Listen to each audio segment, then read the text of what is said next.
Chapter 147. Miss, I don't know which mansion you are from, but this is Rui, and Great Elder Princess's mansion. Not everyone can catch me, the rough old maid said loudly. Seeing that Qin Wanru didn't intend to let her go immediately, she immediately struggled. However, Yujia held her with great strength and twisted her arms behind her back. Are you from Rui, and Great Elder Princess's mansion? Qin Wanru looked up and down at the old maid and looked at the tight clothes. The old maid was really a little thick. The old maid's servant girl of Rui, and Great Elder Princess's mansion wrapped her tightly. She was probably uncomfortable, so the toggle and loop buckle on her neck was loosened, revealing the white underwear inside. This was an extremely undignified appearance. When Qin Wanru entered the door before, she had seen the rules of Rui, and Great Elder Princess's mansion. At that time, 2 rows of servants stood on the side, and so many people didn't make a sound. From this point, it could be seen that Rui, and Great Elder Princess also paid attention to the rules of her family. However, the old maid jumping in front of her not only looked unfitting but also messy. Today was Rui, and Great Elder Princess's banquet for guests. If such an old maid came out, she would lose the face of Rui, and Great Elder Princess's mansion. Yes, I am. If you don't believe me, you can ask Rui, and Great Elder Princess. The old maid couldn't move, so she didn't believe it and twisted again. While twisting, her face turned red, and she said loudly. It was ridiculous to ask Rui, and Great Elder Princess for the sake of a lowly, rough old maid. How ignorant Qin Wanru was to do such a thing.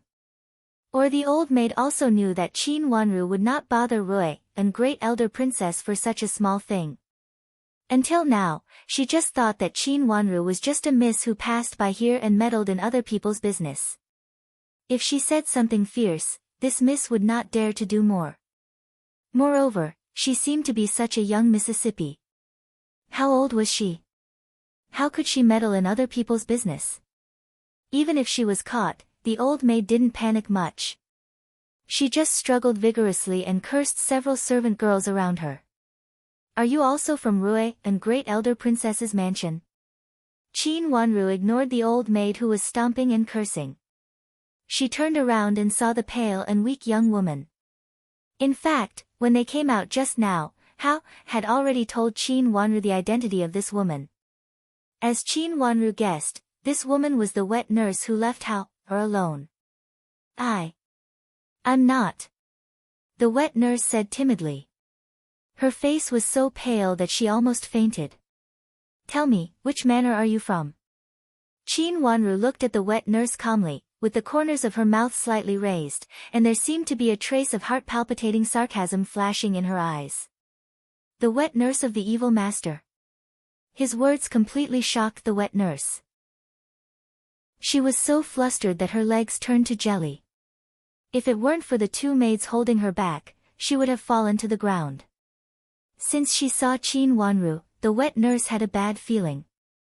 Although Qin Wanru looked young and was a weak and slender little miss, she brought so many people with her.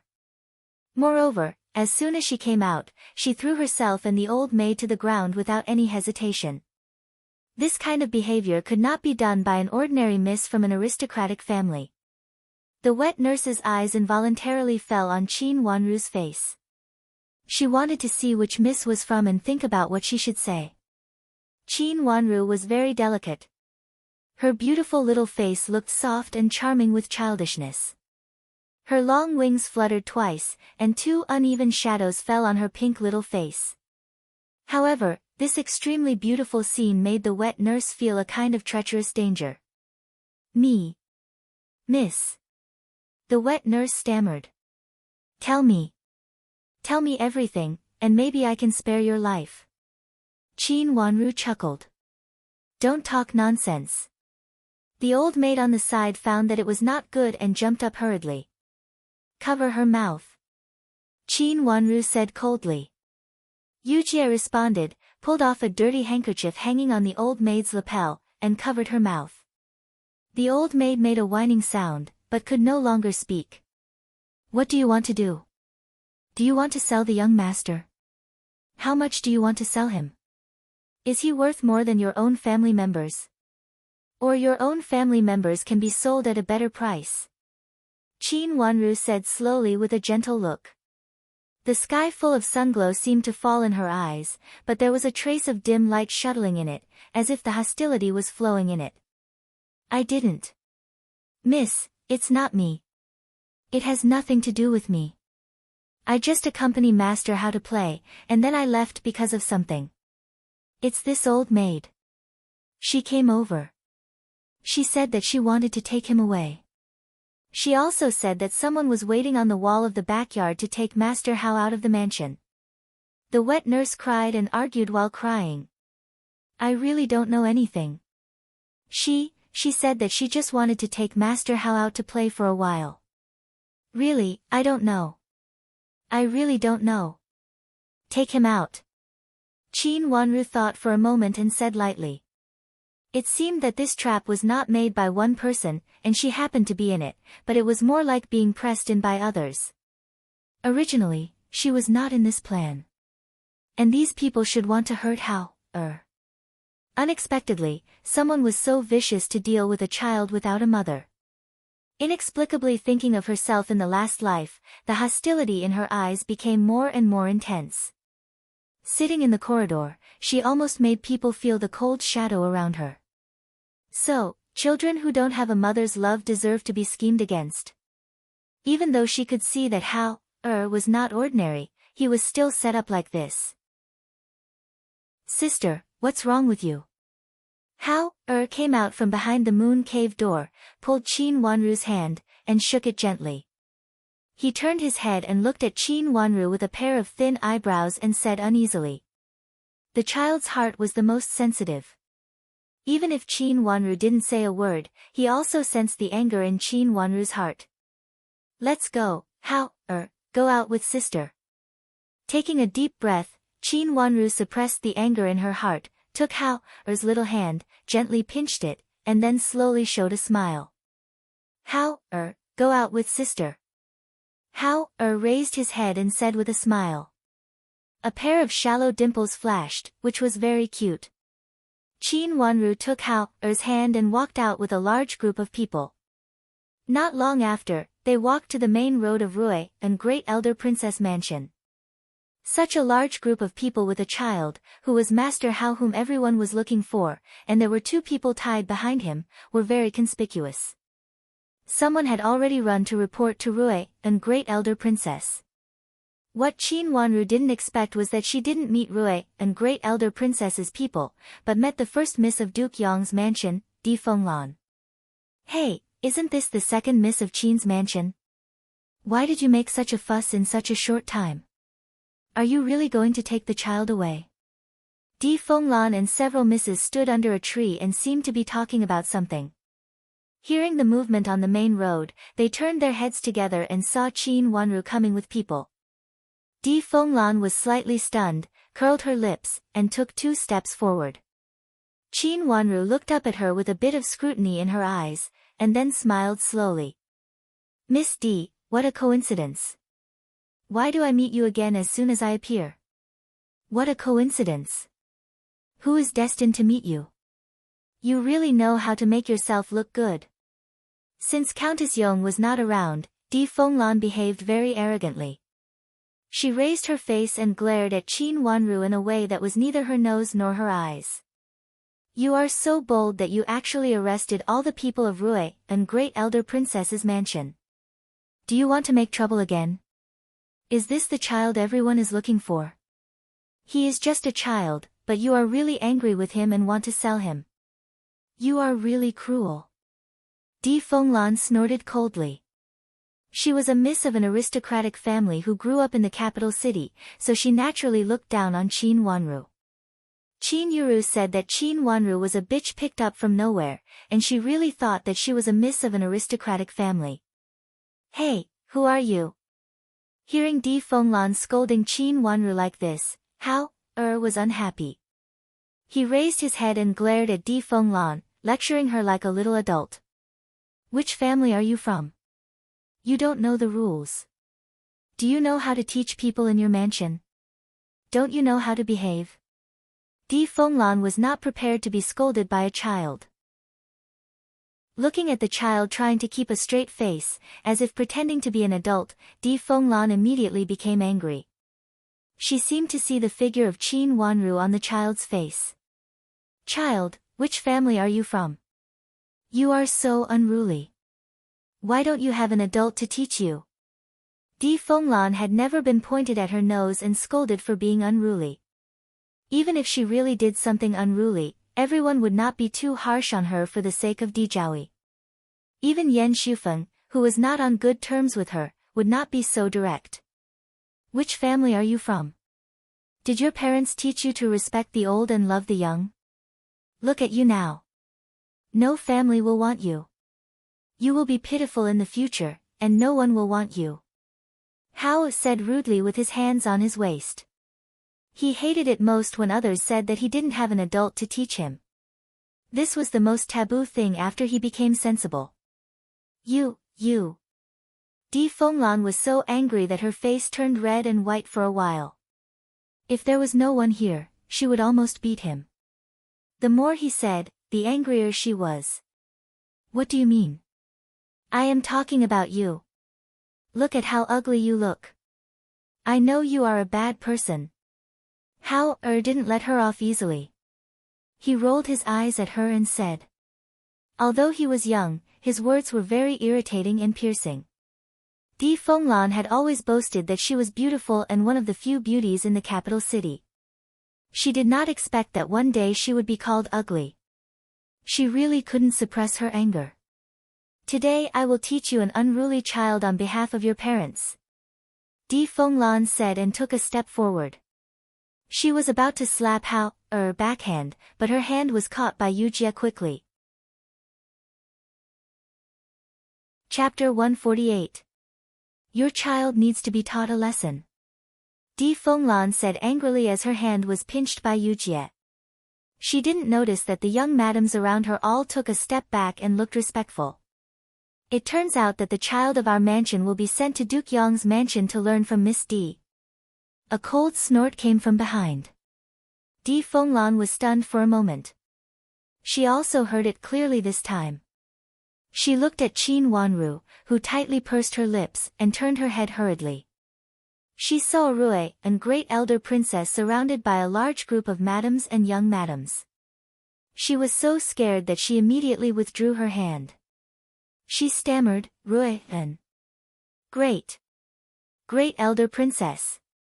When Hao saw Rui, a great elder princess, he released Qin Wanru's hand and rushed to Rui, a great elder princess. Grandma.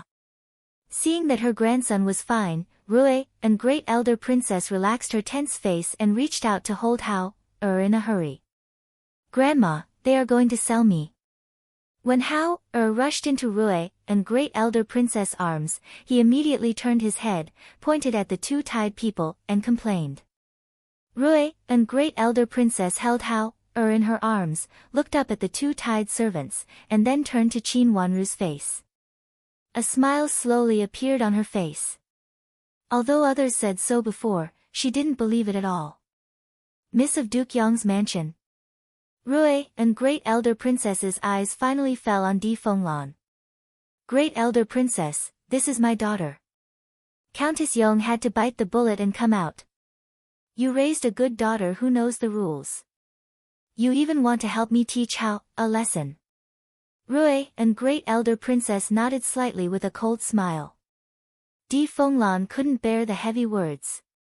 She staggered and almost fell, but she reacted quickly. She simply took advantage of the fall and knelt down with a plop. She bowed her head with tears in her eyes and said, Great elder princess, I didn't know that Master Hao is your grandson. I have offended you. No matter how arrogant Di Fenglan was, she didn't dare to be arrogant in front of Rui, a great elder princess. Humph. Rui, a great elder princess snorted and ignored her.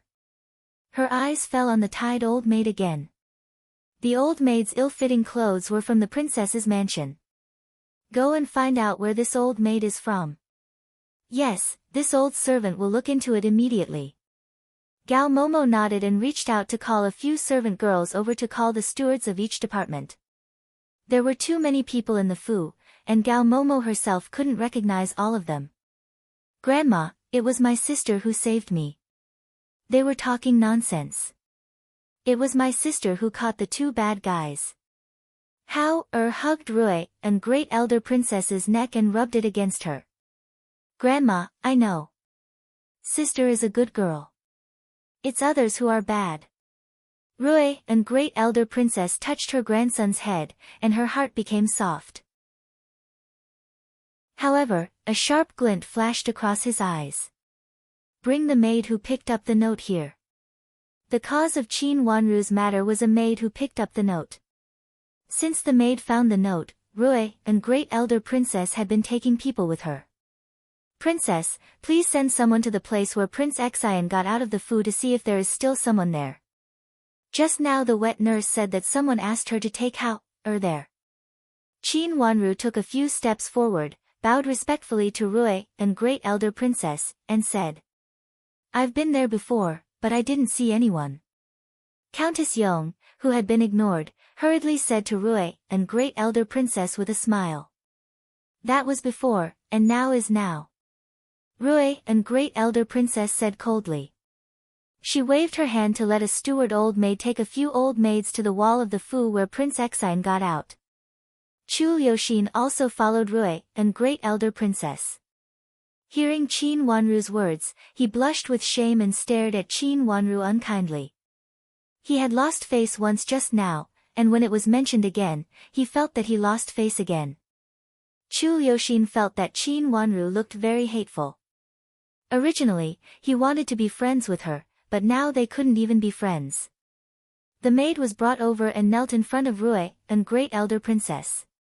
Tell me, how did you get this note? Rui and Great Elder Princess said coldly. This was picked up by me. Princess, I don't know anything. I just picked up a note. The maid said in a panic. Then how did you recognize what was written on it? Rui and Great Elder Princess had asked before, but she didn't think so thoroughly at that time. Now she got some clues. Yes, there was a maid who came to help me. She could read. When I heard that it was related to Master Hao, I came to report it to you. The maid said with a pale face. She also regretted at this time. If she had known it earlier, she would not have snatched the credit. She would have said that she saw another maid at that time. Can you still recognize that maid? Nanny Gao helped Rui and Great Elder Princess to ask.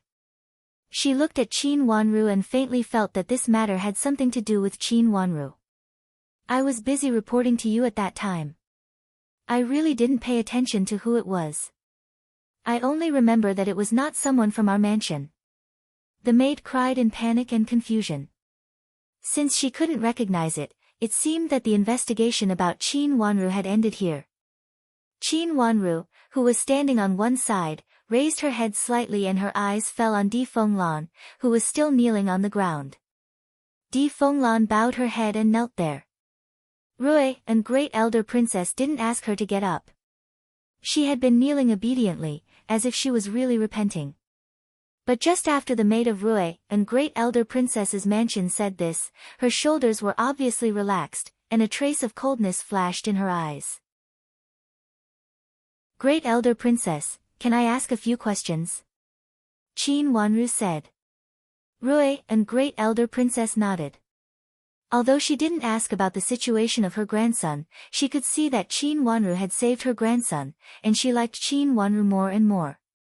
She wanted to return the favor by interrogating the maid in public to prove Qin Wanru's innocence. Can you see if there are any maids here that you saw? Qin Wanru reached out and pointed to the maid. She circled her fingers and circled the maids and old maids of the madams and misses present. As far as she could see, Di Fenglan's shoulders tightened again. Up to now, Qin Wanru had basically figured out the whole story. She didn't know how Di Fenglan knew that the child was going to have an accident, so she deliberately added her name to it. If the child was really gone, and she went to a remote place, there was no one to prove it. She couldn't defend herself. Such a crime was not something a weak girl like her could bear. She was really a mad dog. Just because of the previous conflict, she wanted to bite her to death. I can't recognize you. The maid timidly looked around. There were so many maids and old maids, so she really couldn't recognize them. Great Elder Princess, could you please check who else here knows my name? Seeing Di Fenglan's shoulders relaxed again, Qin Wanru coldly looked at Di Fenglan with undisguised disgust in her eyes. She thought that she couldn't do anything to her because of this. In fact, there were some things that others just didn't think of. I just came to the capital city, and this is also my first time to attend a banquet. I didn't have any contact with people in the capital city.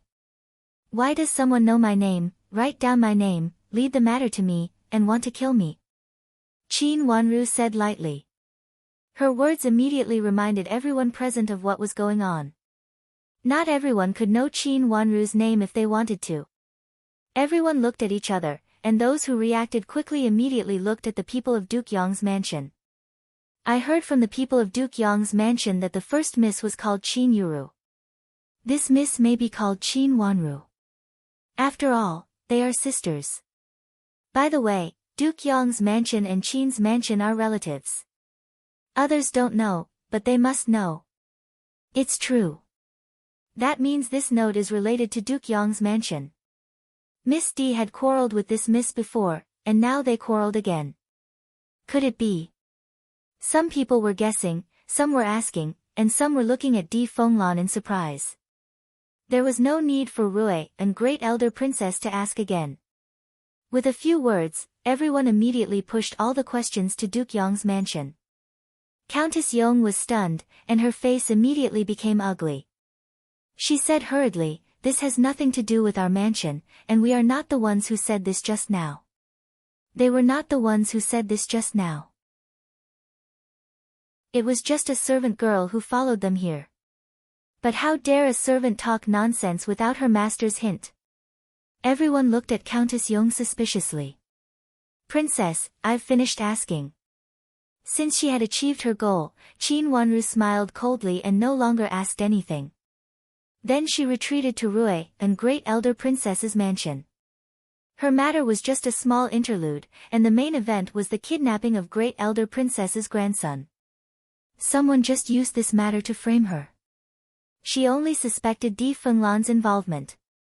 She couldn't really admit that Di Fenglan was dead, but this was enough for now. "Countess Yong, I'm really sorry. You can go back first. I have something to do here, so I won't keep you," Rui and Great Elder Princess said coldly. After saying that, she flicked her sleeves and left directly without looking at them. She directly drove them away in front of everyone. For a moment, Countess Yong's face turned blue and white, and she was ashamed and angry. She was also a famous noble lady in the capital city. Not only her maiden family was excellent, but also her husband's family was excellent. She had always been a distinguished guest at banquets. How could she expect to be driven away on the spot? If it were someone else, she would have left with a sneer, but the problem was that it was Rui and Great Elder Princess, the Emperor's aunt. "Mother." Seeing Rui and Great Elder Princess leave, Di Fenglan stood up with the help of her servant girl, and her eyes fell on Qin Wanru angrily. "Let's go." Bearing everyone's sarcastic and mocking eyes, Countess Yong gritted her teeth and turned to her daughter. "Mother, Di Fenglan was not reconciled and still wanted to make trouble for Qin Wanru, but Countess Yong glared at her. She could only glare at Qin Wanru angrily, and then turned to leave with Countess Yong. Someone laughed in a low voice behind, and then more and more sarcastic laughter came from behind. Countess Yong only felt that her whole face was burning, and she had never been so ashamed and angry. Seeing Countess Yong leave with her people, Qin Wanru slowly turned her head and was ready to stroll in the garden. It seemed that the banquet would not start for a while. Chapter 149. Miss Yen. Qin Wanru turned around and looked at Yen Shulan, who was walking towards her with a smile. "Can we walk together?" Yen Shulan said with a smile and pointed to a gravel path. Okay. Qin Wanru nodded. Anyway, she just wanted to walk around casually. At this moment, Great Elder Princess was going to deal with her grandson's affairs, and other irrelevant people left in twos and threes. There were many people walking around casually, and most of them were talking about the disgrace of Duke Yong's mansion. It was really shameful to be despised and even driven away by Rui and Great Elder Princess, and it also greatly weakened the reputation of Duke Yong's mansion. Second Miss Qin, do you know who the child is? Yan Shulan inexplicably liked Qin Wanru, so she deliberately stayed to talk to her. Who is he?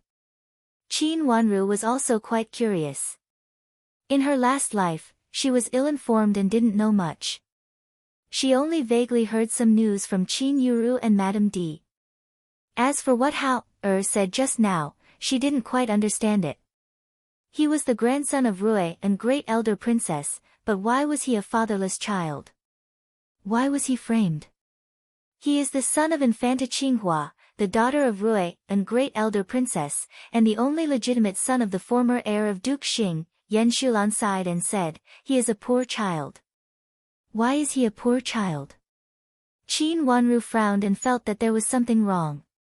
With such a background, this child was destined to be extremely noble.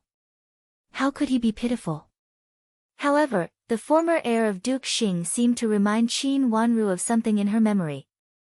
The so-called former heir of Duke Xing was actually not the current Duke Xing, but the elder brother of the current Duke Xing. The former heir of Duke Xing married Infanta Qinghua, but old Madam of Duke Xing didn't like Infanta Qinghua, so the former heir of Duke Xing took Infanta Qinghua and left the capital city for the border. They left for many years. It seemed that because it was too far away, it was even inconvenient to send messages.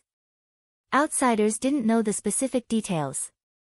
Then, when the chaos broke out, the capital city sent people to look for them, and only Infanta Qinghua came back. This child is the posthumous child that Infanta Qinghua gave birth to. Infanta Qinghua lost her life when she was giving birth to the child and died early. Yan Shulan sighed and said, he was originally a proud son, but now he became an orphan without parents. I heard that although the current old madam is also good to this child, because she has a bad relationship with Infanta Qinghua, she doesn't care about this child very much. However, Rui and Great Elder Princess loves this child very much. Shuozhua. Shuozhua.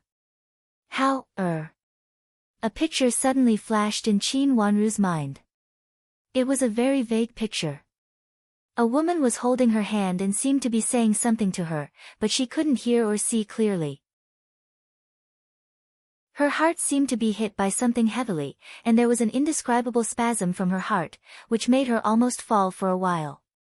A sharp pain surged from her heart. Miss, what's wrong with you? Yujia's voice was a little far away, so far that she couldn't hear it clearly for a while. Qin Wanru looked at Yujia blankly, as if she was looking at another person far away. Yujia panicked and hurriedly reached out to hold Qin Wanru. Yan Shulan didn't know what happened, and also helped Yujia hold Qin Wanru on the other side. Second Miss Qin, what's wrong with you? I'm fine. After a long while, Qin Wanru heard her own voice and saw everything in front of her again. There was Yujia and Yan Shulan, but there was no strange scene, and there was no strange voice calling her. Everything receded like the tide, as if the pain just now was just an illusion. She took a deep breath, and her pink little face was pale without a trace of blood. Anyone could see that she was not very good at this time. Second Miss Qin, are you really fine? Yan Shulan looked at Qin Wanru uneasily and said. Just now, Qin Wanru's skin was delicate and pink, but after a while, her lips had turned pale. I'm really fine, but I suddenly feel a little dizzy. Qin Wanru reached out to press her forehead and looked at the sun above her head weakly. Then let's sit on the side. Yan Shulan helped her to the stone bench under the tree. Thank you, Miss Yan. Qin Wanru sat down weakly, with a smile on her face, and reached out to touch her eyebrows. Maybe because she thought too much, she had an illusion for a while. Don't mention it. You and I hit it off at the first sight, unlike Di Fenglan. We probably don't get along and quarrel when we see each other. Yan Shulan laughed heartily. Her straightforward look made Qin Wanru have a good impression of her. She smiled slightly and raised her watery eyes. Miss Yan, can I call you another name? Yes. You can call me Shulan, and I'll call you Wanru. What do you think? Yan Shulan had long wanted to say this, but she had not found the right time. At this time, hearing Qin Wanru's words, she immediately said yes. Why do you call me Miss? It sounds estranged. I'd better call you Sister Yan. Qin Wanru smiled slightly, looked at Yan Shulan and her age, and silently changed the topic. I'll call you Sister Wanru, or Wanru. Yan Shulan smiled immediately. She was very satisfied with the way Qin Wanru called her, and her eyes curved. She indeed looked older than Qin Wanru, and she knew that Qin Wanru was embarrassed to call her name. Sister Yan, is the heir of Duke Yong going to marry my big sister? Qin Wanru asked with a smile. She liked Yan Shulan's straightforward character very much. Really? Yan Shulan widened her eyes and said in surprise, didn't you say that you like the one from Ning's family? I've long heard that there will be a marriage between the cousins of the two mansions. The one from Ning's family? Qin Wanru asked calmly. The reason why she asked this was that she remembered that in the last life, Di Yan seemed to have no intention of marrying Qin Yuru at first, but it seemed that something happened later, so Qin Yuru married Di Yan. But afterwards, this Miss Ning still followed him. Yes, she is a distant relative of Countess Yong's maiden family, and she is a cousin of Child Di. She is also good-looking, and I heard that she grew up with Child Di. Why didn't she marry Child Di? When I saw Ning Kaixian before, she said that they would get married. Yan Shulan said in confusion. This Miss Ning Kaixian was a niece of Countess Yong's maternal family. Although she was not a very close niece, Ning Kaixian was very good at talking, so Countess Yong liked her very much. She and Di Yan grew up together, and they had been friends since childhood. It was said that there had been an agreement between them. When the time was right, the marriage between the two families would be settled, and many people knew this. Then why didn't they settle it before? Qin Wanru still felt strange. Before, Ning Kaixian had to observe mourning for her grandfather, and her grandfather and Countess Yong's mother are biological siblings. Yan Shulan said. How is Miss Ning's family? Qin Wanru thought for a moment and asked. She always felt that there should be some reason for such a thing in the last life. Because this matter was directly related to Qin's mansion, Qin Wanru knew something. Ning's family is not bad, but it is not a big noble family. Marquis's mansion of Fengyang and Duke Yong's mansion have always taken good care of her family. Her father is just a small official. Yan Shufeng said, and then curled her lips. Usually, she is good at pretending. She will make a big fuss if something is wrong. But the heir of Duke Yong likes her very much. But according to the heir of Duke Yong, I guess he will have tender and protective feelings for pretty girls. After finishing the previous words, Yan Shulan added maliciously, and then laughed. Qin Wanru pursed her lips and also laughed. For people who were familiar with Di Yan, it was really like that. He probably liked pretty girls and had tender and protective feelings for pretty girls. Does your mansion really want to unite with Duke Yong's mansion by marriage? Seeing Qin Wanru also smiled knowingly, Yan Fenglan felt that the two of them had the same mind, so she approached and asked. Madam Di and Big Sister think so, but Duke Yong's mansion hasn't decided yet. Qin Wanru thought for a moment and said honestly. Oh, such a big playboy, but he can still be picky. They really think too highly of him. Yan Shulan said disdainfully. She rolled her eyes and suddenly said, your big sister doesn't seem to be a good person. Before, her servants said bad things about you everywhere, saying that you hooked up with the husband your family arranged for her, and then you made a fuss that you didn't want him, which made the whole Qin's mansion lose face with you. Yan Shulan originally didn't know about this. After seeing the scene on the road, she asked several young ladies who were on good terms with her. After asking, she found out that this young lady of Qin's mansion had been tarnishing her younger sister's reputation behind her back. Before Qin Wanru arrived in the capital city, her bad reputation seemed to have spread, and it was really unpleasant to hear. Qin Wanru already had a well-thought-out plan for Qin Yuru and Madame D. Hearing Yan Shulan's words, she understood it more clearly. Before she came to the capital, they had secretly transferred Qin Yuru's scandal to her, in order to make a preconceived impression. In the future, even if there were some bad rumors about Jiangzhou, it would be hard to distinguish which was true and which was false. It was such a long journey, so how could the news be accurate? Madame D and her daughter were really good at scheming. She slightly raised the corners of her thin lips, showing a trace of coldness. Her fluttering eyelashes blinked twice, and she already had an idea in her mind. Some things, even if she didn't say it, would be spread out slowly. Madame D and her daughter had been scheming, and now there was just one thing that could tear off their disguise. They chatted for a while, and the more they talked, the more congenial they became. Unknowingly, another 2 hours passed, and the long-delayed banquet also began. A servant girl came to invite them over. They followed the servant girl together. On the halfway, they suddenly saw a group of people coming over in a hurry, and they all looked not very good. Yan Shulan took Qin Wanru's hand and stood still on the path. She pointed at a woman in the front from a distance and said, "See? This is the current Madam of Duke Xing." Hearing what she said, Qin Wanru also turned her eyes to the face of the woman in the front of this group. When she saw the face of the woman clearly, her eyes immediately overflowed with cold hostility. Chapter 150. This was Madame of Duke Xing. This woman seemed to have no contact with her in the last life, but she seemed to be everywhere. Qin Wanru even had an idea that her life in the last life seemed to be doomed when she met this Madame of Duke Xing.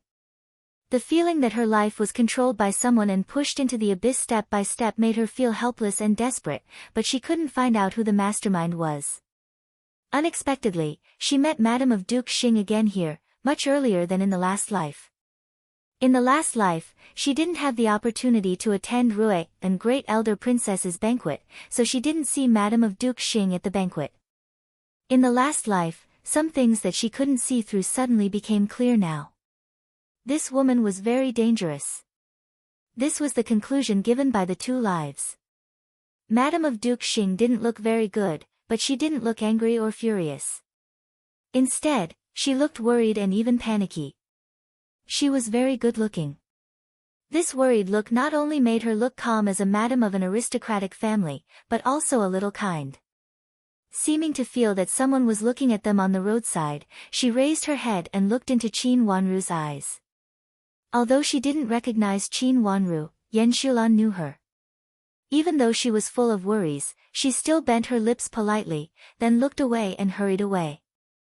When Madame of Duke Xing looked at her, Yan Shulan hurriedly stopped talking and bowed sideways. After Madame of Duke Xing left with her people, she breathed a sigh of relief and said, "Don't you feel that Madame of Duke Xing is very imposing?" "It seems so." Qin Wanru replied calmly. "I heard that she is the head of Duke Xing's mansion, and she controls the mansion in good order. She is a very capable person. First Miss of Duke Xing is also a dignified and gentle person. When I see her next time, I will introduce her to you. She is really a very good person, completely different from Di Fenglan." Yan Shulan introduced. Therefore, Xiao Yanru, the eldest daughter of lineal descent of Duke Xing's mansion, had always had a good reputation. With a sharp smile, she looked forward to seeing Xiao Yanshu again. When they arrived at the banquet hadn't started yet. Qin Wanru looked for Shui Rulan and saw Qianghua waving from a distance. She parted with Yan Shulan and walked to Shui Rulan. When she approached, she found that her table was very close to the main seat. It was in front of her.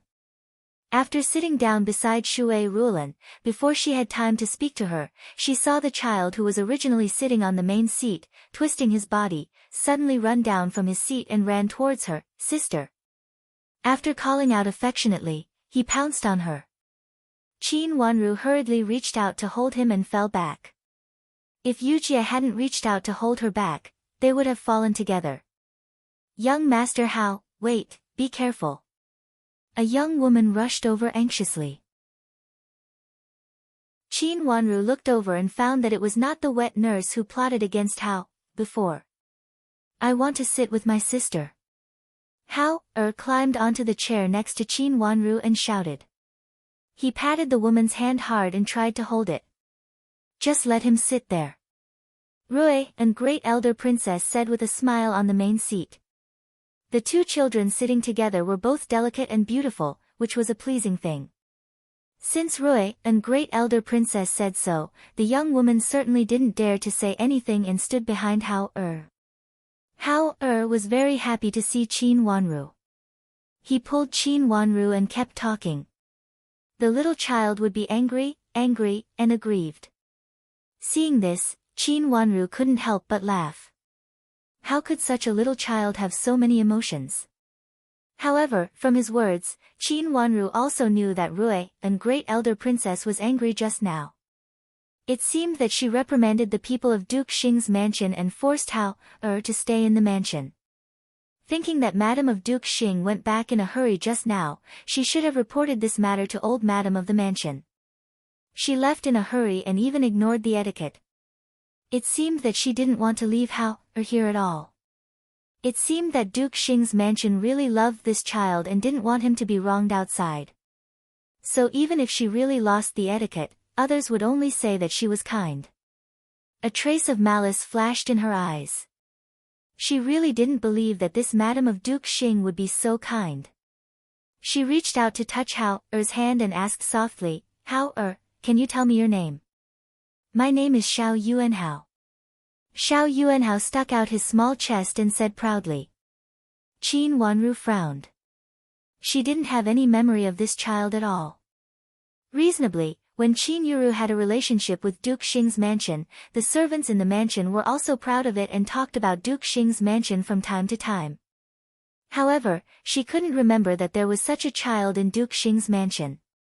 He was such a noble child and the grandson of Rui and Great Elder Princess. Why didn't she know anything about him? Thinking of what happened today, a layer of cold sweat suddenly appeared on her back. Could it be that something really happened to this child in the end, so no one in Duke Xing's mansion mentioned it later? Biting her lips and suppressing the shock in her heart, she suddenly remembered a big event in her last life, a big event that shocked the whole capital city. Rui and Great Elder Princess became a nun. Rui and Great Elder Princess was the emperor's biological aunt and had a noble status. However, she suddenly wanted to become a nun. It was even said that not only the emperor had persuaded her, but also the Empress Dowager had repeatedly come to Rui and Great Elder Princess mansion to persuade her. However, no matter who persuaded her, Rui and Great Elder Princess still wanted to become a nun.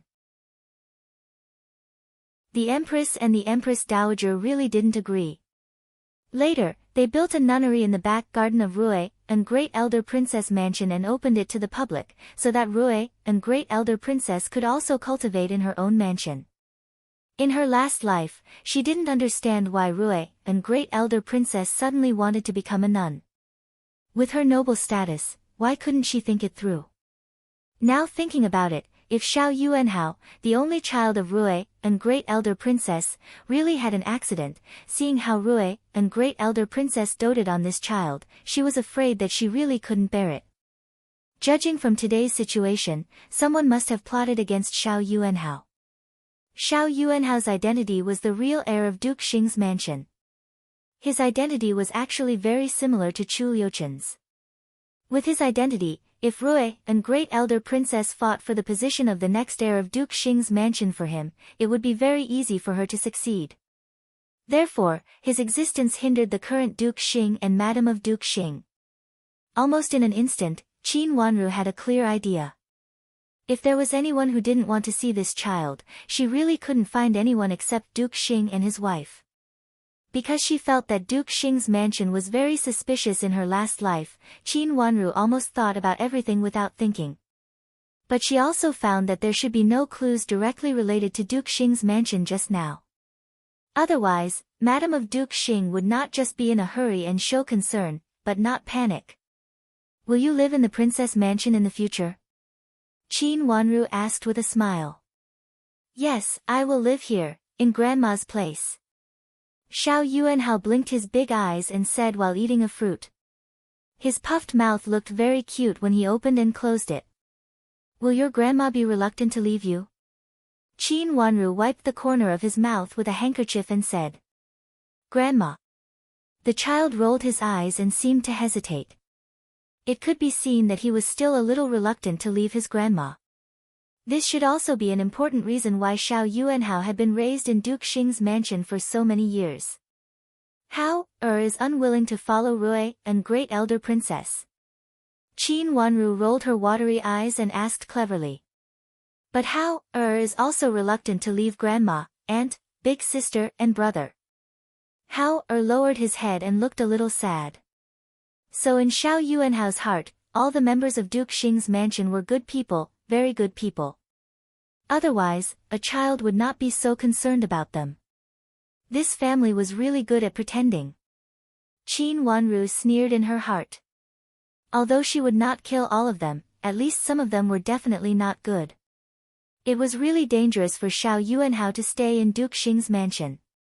Why didn't she do it in Duke Xing's mansion but under the nose of Rui and Great Elder Princess? Of course, the reason was that she was afraid that Rui and Great Elder Princess would blame Duke Xing's mansion for it. If something really happened in her mansion, Rui and Great Elder Princess would only blame herself.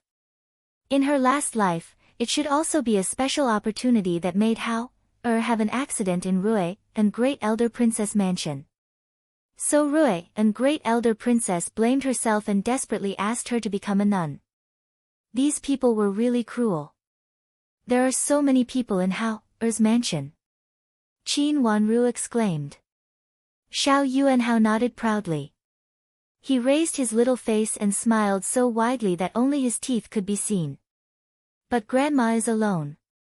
So poor. Qin Wanru also smiled with him, but then she lowered her head sadly and peeped at Rui and Great Elder Princess. She glanced at Rui and Great Elder Princess, who was sitting on it, and found that she looked embarrassed and sad. Hao is grandma's only family member. If Hao doesn't want grandma, how poor grandma will be. Hao is grandma's only family member. Xiao Yuanhao curled his little mouth in embarrassment and the smile on his face disappeared. He also peeped at Rui and Great Elder Princess with Qin Wanru. Because he had been raised in Duke Xing's mansion, he didn't go to Rui and Great Elder Princess mansion often. He always felt that grandma was not as good as his grandfather. Sometimes grandma would be fierce to him, which made him very unhappy. But grandma, aunt, big brother and big sister never scolded him. But now he thought that grandma was so poor. Grandma was alone in such a big mansion. Xiao Yuanhao suddenly felt that he seemed to be very bad and twisted his chubby little hands. Chapter 151. How do you want to protect grandma and accompany her? When grandma falls down, you can help her. She is old, and it is sad that no one accompanies her. Qin Wanru coaxed him when she saw that it was about time. Xiao Yuanhao thought for a while and nodded hard. I want to accompany grandma forever.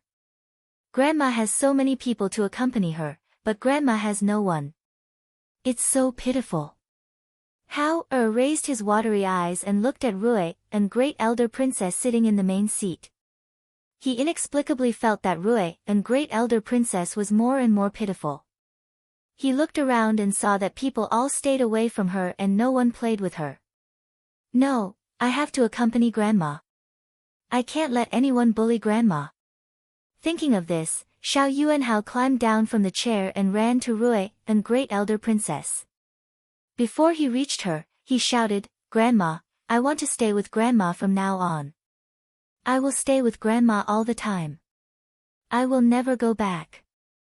Rui and Great Elder Princess was stunned at first and didn't understand what he meant. When she saw him rushing to her, she hurriedly hugged him. Thinking of the child's words, she was so excited that her eyes turned red. She had tried everything in vain, but she still couldn't make this child stay.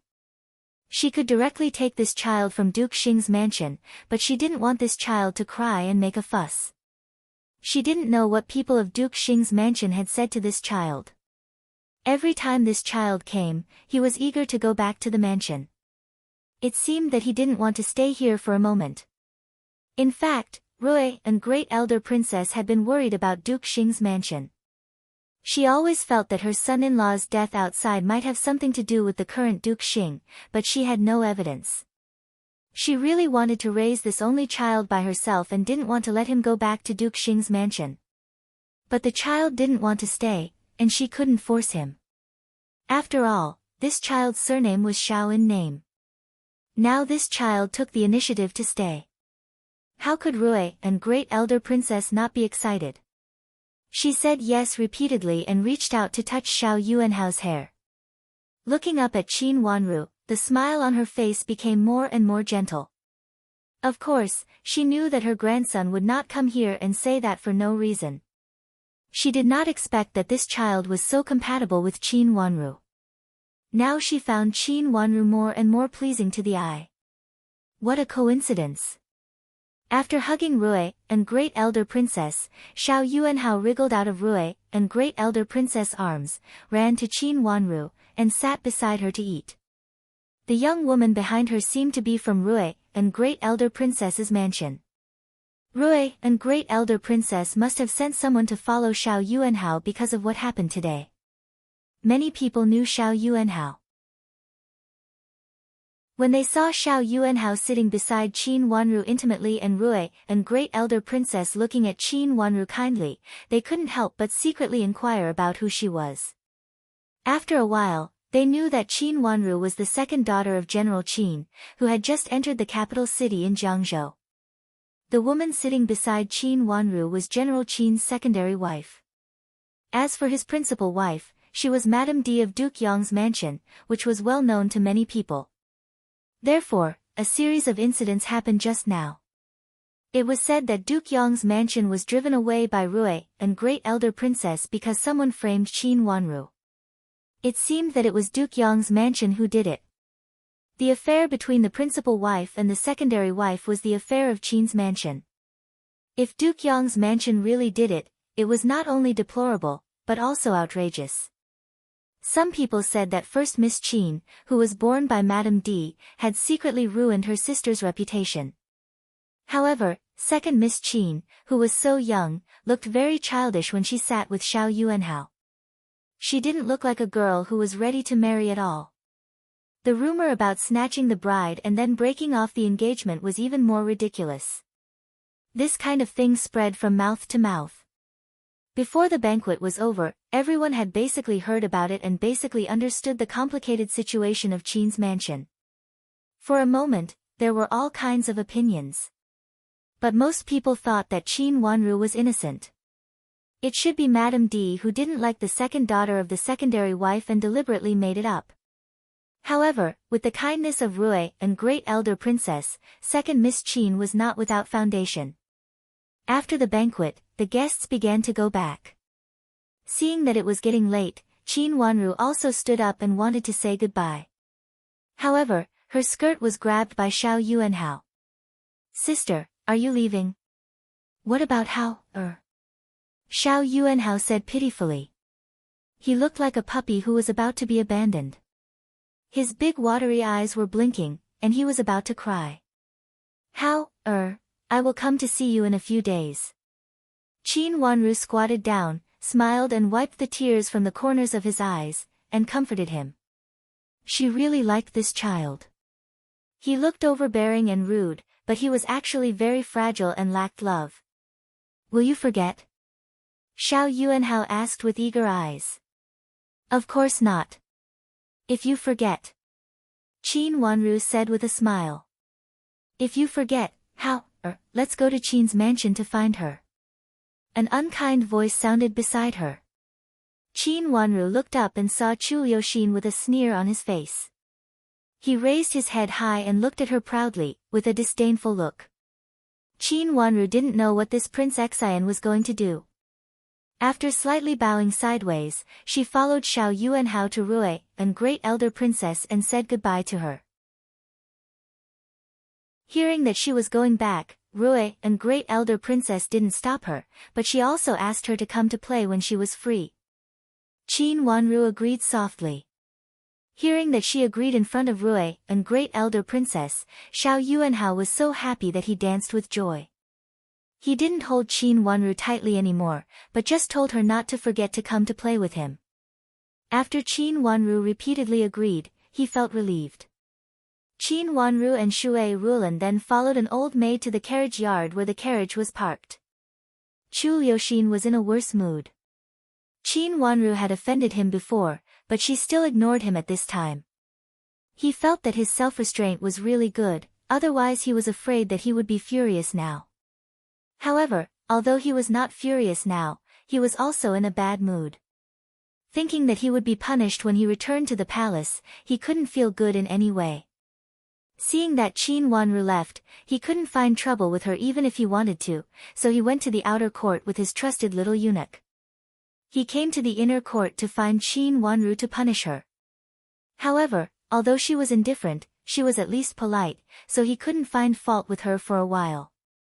Moreover, he just noticed that Rui, and great elder princess, also glared at him, which meant that he should not make trouble.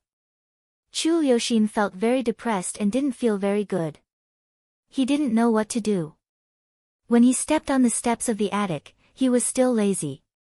"Hey, isn't this my fourth brother? I heard that my fourth brother just got into the dog hole." A somewhat teasing voice came when he just poked his head out. The second Prince Chu Liuzhou, the current Prince Zhou, was sitting opposite Chu Luyue at this time, and they were playing chess. Compared with his brothers, Chu Liuzhou looked more powerful. He was not only taller but also stronger. He looked like a strong man. At this time, he looked at Chu Liuxin and laughed. "Big brother, second brother." Chu Liuxin took a deep breath and came up to salute them. When he left just now, there was only Chu Luyue in the attic. "Why did you suddenly run away? Where did you go? If you run around, you will be scolded again." Chu Luyue raised his eyes and asked coldly. "Where else can you go? You must have gone to the hole in the back wall to have a look. At least you can answer clearly when father asks later." Prince Zhou laughed and patted his thigh, shaking his head. "You are a prince, you." "Alas." Prince Yu sighed helplessly and shook his head, with a slight smile on his cold face. "You really shouldn't have done that. Why didn't you find that Xiao Yuanhao followed you? Such a child could actually follow you. How stupid you are." Prince Zhou finally finished laughing. He looked up and down at Chu Liuxin's listless face and couldn't help laughing again. "If something really happens to Xiao Yuanhao, Grand Aunt will not let you go." You are so old, but you still do such a thing. This time, I am afraid that Grand Aunt will blame you and Duke Xing's mansion." Chu Liuxin pointed to the chair in front of him, motioned Chu Liuxin to sit down, and said casually. Her words made Chu Liuxin furious. He refused to sit down and said with a red face and neck, "Why are you blaming me for this? Why are you blaming Duke Xing's mansion? It's obvious that the boy is blind and runs around at will. Great Aunt, why are you blaming others? It's better to send a few more people to watch him." "Well, don't be angry. Think about how to tell father later. I am afraid that Duke Xing's mansion will also be blamed by father." Chu Luyue seemed to want to keep the peace. "Humph, what a hateful boy," Chu Liuxin said angrily. Now he felt that not only Qin Wanru was hateful, but also Xiao Yuanhao was hateful. Rui, and great elder princess, was obviously taking advantage of her power to bully others. Duke Xing's mansion was as unlucky as him. When he went to Duke Xing's mansion next time, he should get along well with the first young master of Duke Xing's mansion. At least they were brothers in the same boat. Who knew what would happen when an unexpected disaster came? how could he blame Duke Xing's mansion? Chu Liuzhou was still smiling, but the smile on his face seemed to be a little darker. He raised his eyes and looked at Chu Luyue meaningfully. Xiao Xuanzi ran up with a light blanket in his hand and said breathlessly, "Master, they said that the three princes are on the opposite attic. They asked you to go there." He went down to get the blanket, but met Prince Yu's people on the way. "No." Chu Luchen raised his eyebrows and leaned to the side weakly. "Where is Qin Wanru?" "She is going back to the mansion now. I heard that the guests in the mansion are going back one after another," Xiao Xuanzi reported. He just saw several madams of other mansions passing by with their people. "Ask that girl to come here." Chu Luchen also closed his eyes. "Master, I am afraid that this is not the right time. This is Rui and Great Elder Princess Mansion." Xiao Xuanzi looked at his prince uneasily and explained helplessly. Chapter 152. Your Highness, shall we stop second Miss Qin on the way? Xiao Xuanzi really didn't dare to promise him at this time. In Rui and Great Elder Princess's mansion, he really didn't dare to be presumptuous. But he was afraid that his master would do something willful, so he lowered his voice and said, "No, it's too troublesome." Chu Luchen said without opening his eyes. "Master, I heard that Master Hao of Duke Xing's mansion now lives in Rui and Great Elder Princess's mansion. Just now second Miss Qin also promised Master Hao that she would often come to see Master Hao, and Rui and Great Elder Princess also agreed." Xiao Xuanzi's eyes lit up and immediately reported. "When will she come?" Chu Liuchen's long eyelashes fluttered twice on his eyelids, and he finally stopped asking for her now. "She said she will come in a few days," Xiao Xuanzi said. "I'm not in good health recently, and I'm afraid to live alone in Prince Chen's mansion. I want to stay in Princess's mansion for a while." Chu Luchen smiled. His gentle and soft voice had a faint smile, and it could be heard that he was in a good mood. "Yes, I'll go and tell First Princess later." Xiao Xuanzi secretly wiped his forehead. As long as he didn't go to find second Miss Qin immediately, these reasons could be used. Everyone knew that their master was capricious and did whatever he wanted, but for the sake of his illness, no one would say anything. "Are they still there?" After asking Qin Wanru's words, Chu Luchen raised his eyes, and his eyes became cold, as if there was a ghastly chill spreading out. The strange hostility condensed in his half-raised phoenix eyes, which made him look like a different person. He was no longer a sick and gentle handsome young man. "Yes, they are still there," Xiao Xuanzi answered more carefully. "Let them all go back." Chu Luchen waved his sleeves. Although his sleeves were soft, the coldness in his eyes showed that what he said was true. "Send someone over and tell them that I have a headache and want to sleep for a while. Tell them not to make noise." "Yes. I'll go and tell them now." Xiao Xuanzi blinked his eyes and said. He felt that it was better for him to say those words. "Go. Tell them to hurry up. If I fall sick from exhaustion because they didn't rest well, I'll definitely complain to Imperial Uncle." Yes, I will go now." "Master, please take a rest." Xiao Xuanzi nodded repeatedly. Chu Luchen closed his eyes again. His head rested on one side of the soft chair, and his body was covered with the blanket that Xiao Xuanzi brought for him just now. Xiao Xuanzi deliberately gathered the blanket.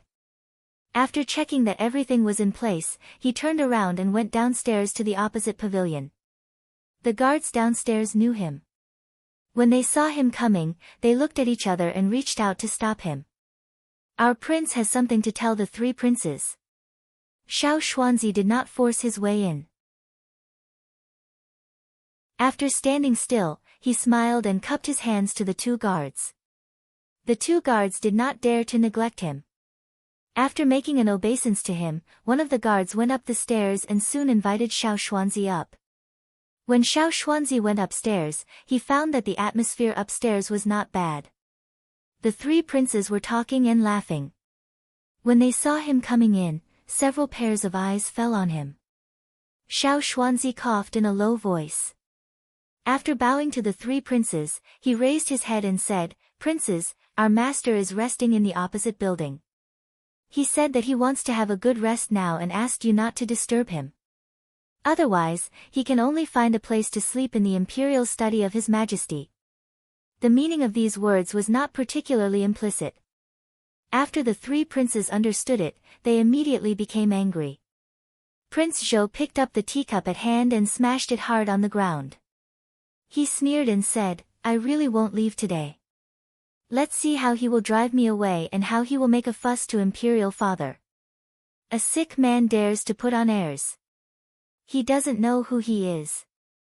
Prince Yu's face became colder and colder. The light came in from the window, and the shadow on his face could almost be seen. Prince Xian snorted coldly. Originally, he was unhappy, and now he forgot Chu Liuchen's deterrence to him.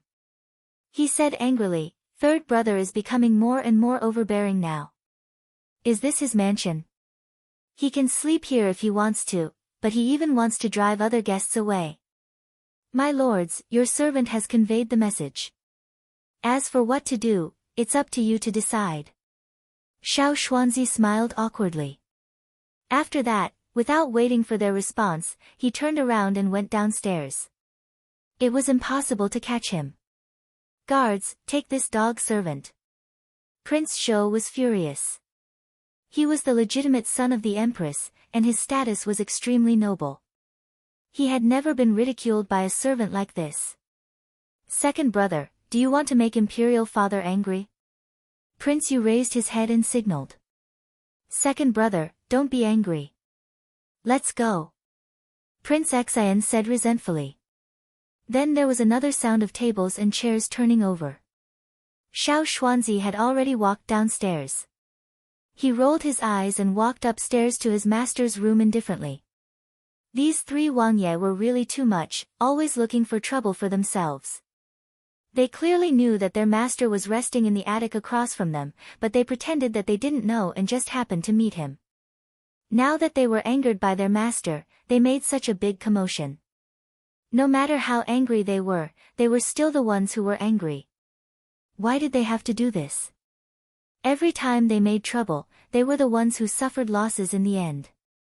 In fact, their master was the legitimate heir to the throne, and none of them was. Even the position of the current emperor was not legitimate. If it weren't for the former empress, how could the current emperor sit on the throne? The former empress let his master down the most. He couldn't figure out the affairs of the royal family. As a servant, he couldn't say anything about some things. He just hoped that his master could be healthy all the time. Thinking of the blood that his master covered in the handkerchief just now, Xiao Xuanzi's eyes also turned red. When he went back, he must ask Dr. Qi to make some medicine for his master. How could his master be like this?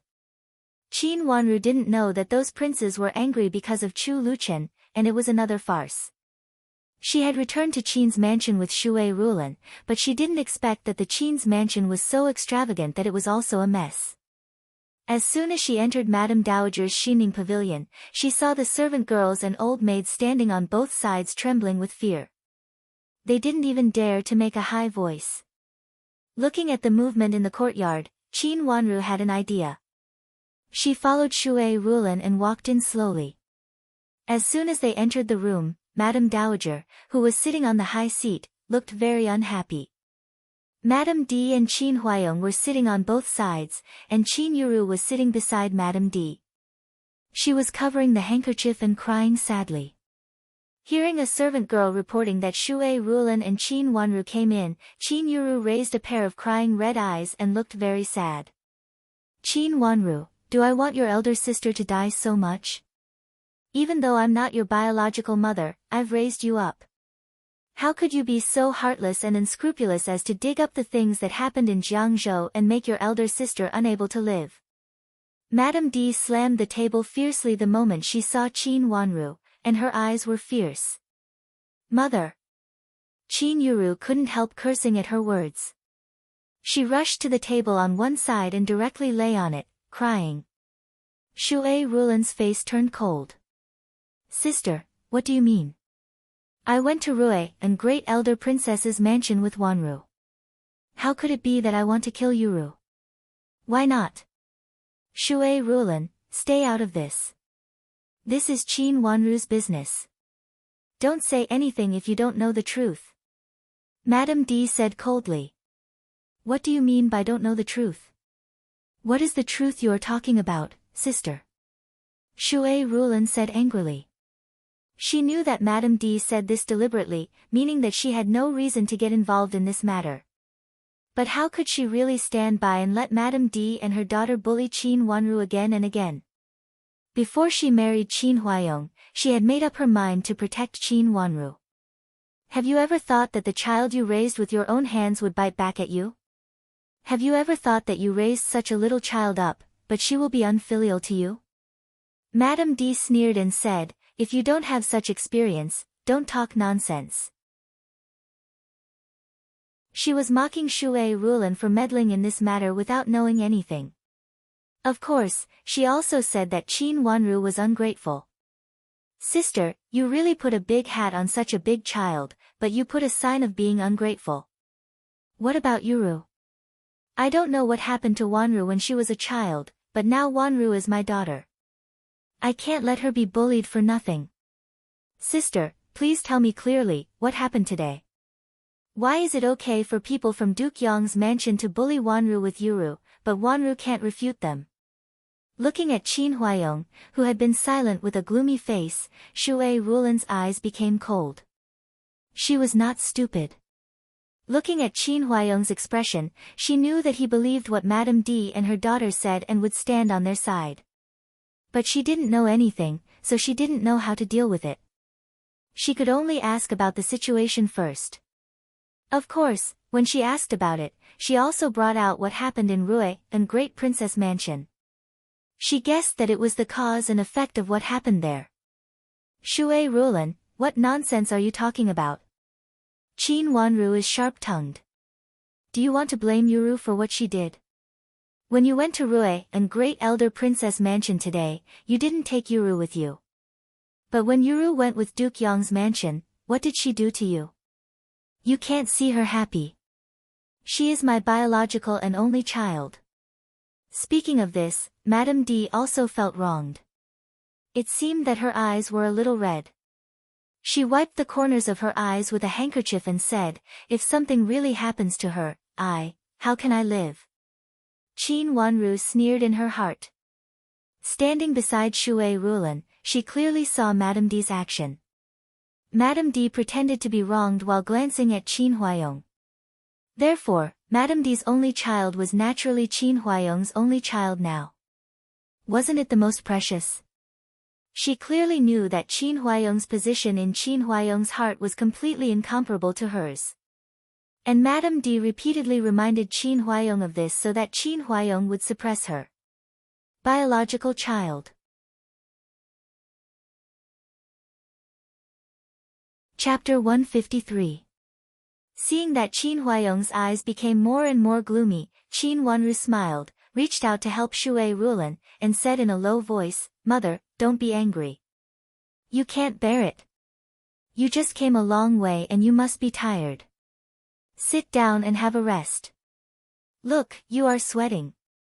Rulin, sit down first. Qin Huayong looked at Shui Rulin, and his face softened. Madame D stared at Shui Rulin with hatred. How could a cheap widow be pregnant with the general's child? She didn't know how shameless she was. Her eyes fell on Shui Rulin's abdomen. If her eyes could burn, Shui Rulin's abdomen would have been burned by her. Shui Rulin didn't refuse. She nodded and was helped by Qin Wanru to sit down in the chair beside Qin Huayong. This made Madame D more angry, but she slightly raised her head and became angry and aggrieved. She looked at Qin Huayong and said, General, say something. Did you meet Yuru at the gate of Rui and Great Elder Princess and quarreled with her? Qin Huayong looked at Qin Wanru, frowned and asked. Yes, I saw Big Sister, but I didn't quarrel with her. It was Miss Yong of Duke Yong's mansion who wanted to push me down the fence. There were many stones there, and I would be hurt if I fell. Miss Yen of the Imperial Censor's mansion couldn't stand it anymore and helped me to say a few words. Many people saw it at that time. Qin Wanru raised her eyes and said with a little confusion, "Why did big sister cry? Wasn't I the one who had an accident at that time? Is big sister worried about me?" She looked at Qin Yuru, who was crying and whimpering, and then looked at Madame D, who was angry, with her ignorant eyes, as if she didn't know what was wrong. "Nonsense. It is obvious that you deliberately want to bring up what happened at that time." Seeing that the situation was not good, Madame D hurriedly rebuked her in a louder voice. She was so angry that she did not get an invitation to Rue and Great Elder Princess's banquet. Qin Yuru, who had tried so hard to persuade Duke Yong's mansion to go with her, came back in embarrassment. After all, Rue and Great Elder Princess was not Marquis Fengyang. Not everyone could get the invitation card from her mansion. With such glory, even if she met heir of Marquis Yangxiu, she did not dare to say anything at Rue and Great Elder Princess's banquet. If she disturbed Great Elder Princess, heir of Marquis Yangxiu could not bear the responsibility. This was such a good opportunity, but he didn't let himself show up. Instead, he let Shui Rulan show up before him. What would others think of him? Was it because he wasn't favored, or was he about to fall from the position of the principal wife that he treated a secondary wife as an honored guest and abandoned the principal wife? Madame D could not suppress her anger. Coincidentally, Qin Yuru came back crying. She could not directly vent her anger on Shui Rulan, so she threw herself on Qin Wanru. What did I say at that time? Qin Wanru became more and more confused. Madam, do you mean that I explained at that time that I didn't snatch someone's marriage in Jiangzhou and refused to get married? After saying that, she deliberately turned her head to look at Shui Rulan and said hesitantly, "Mother, at that time, many misses who were with big sister said this about me, right?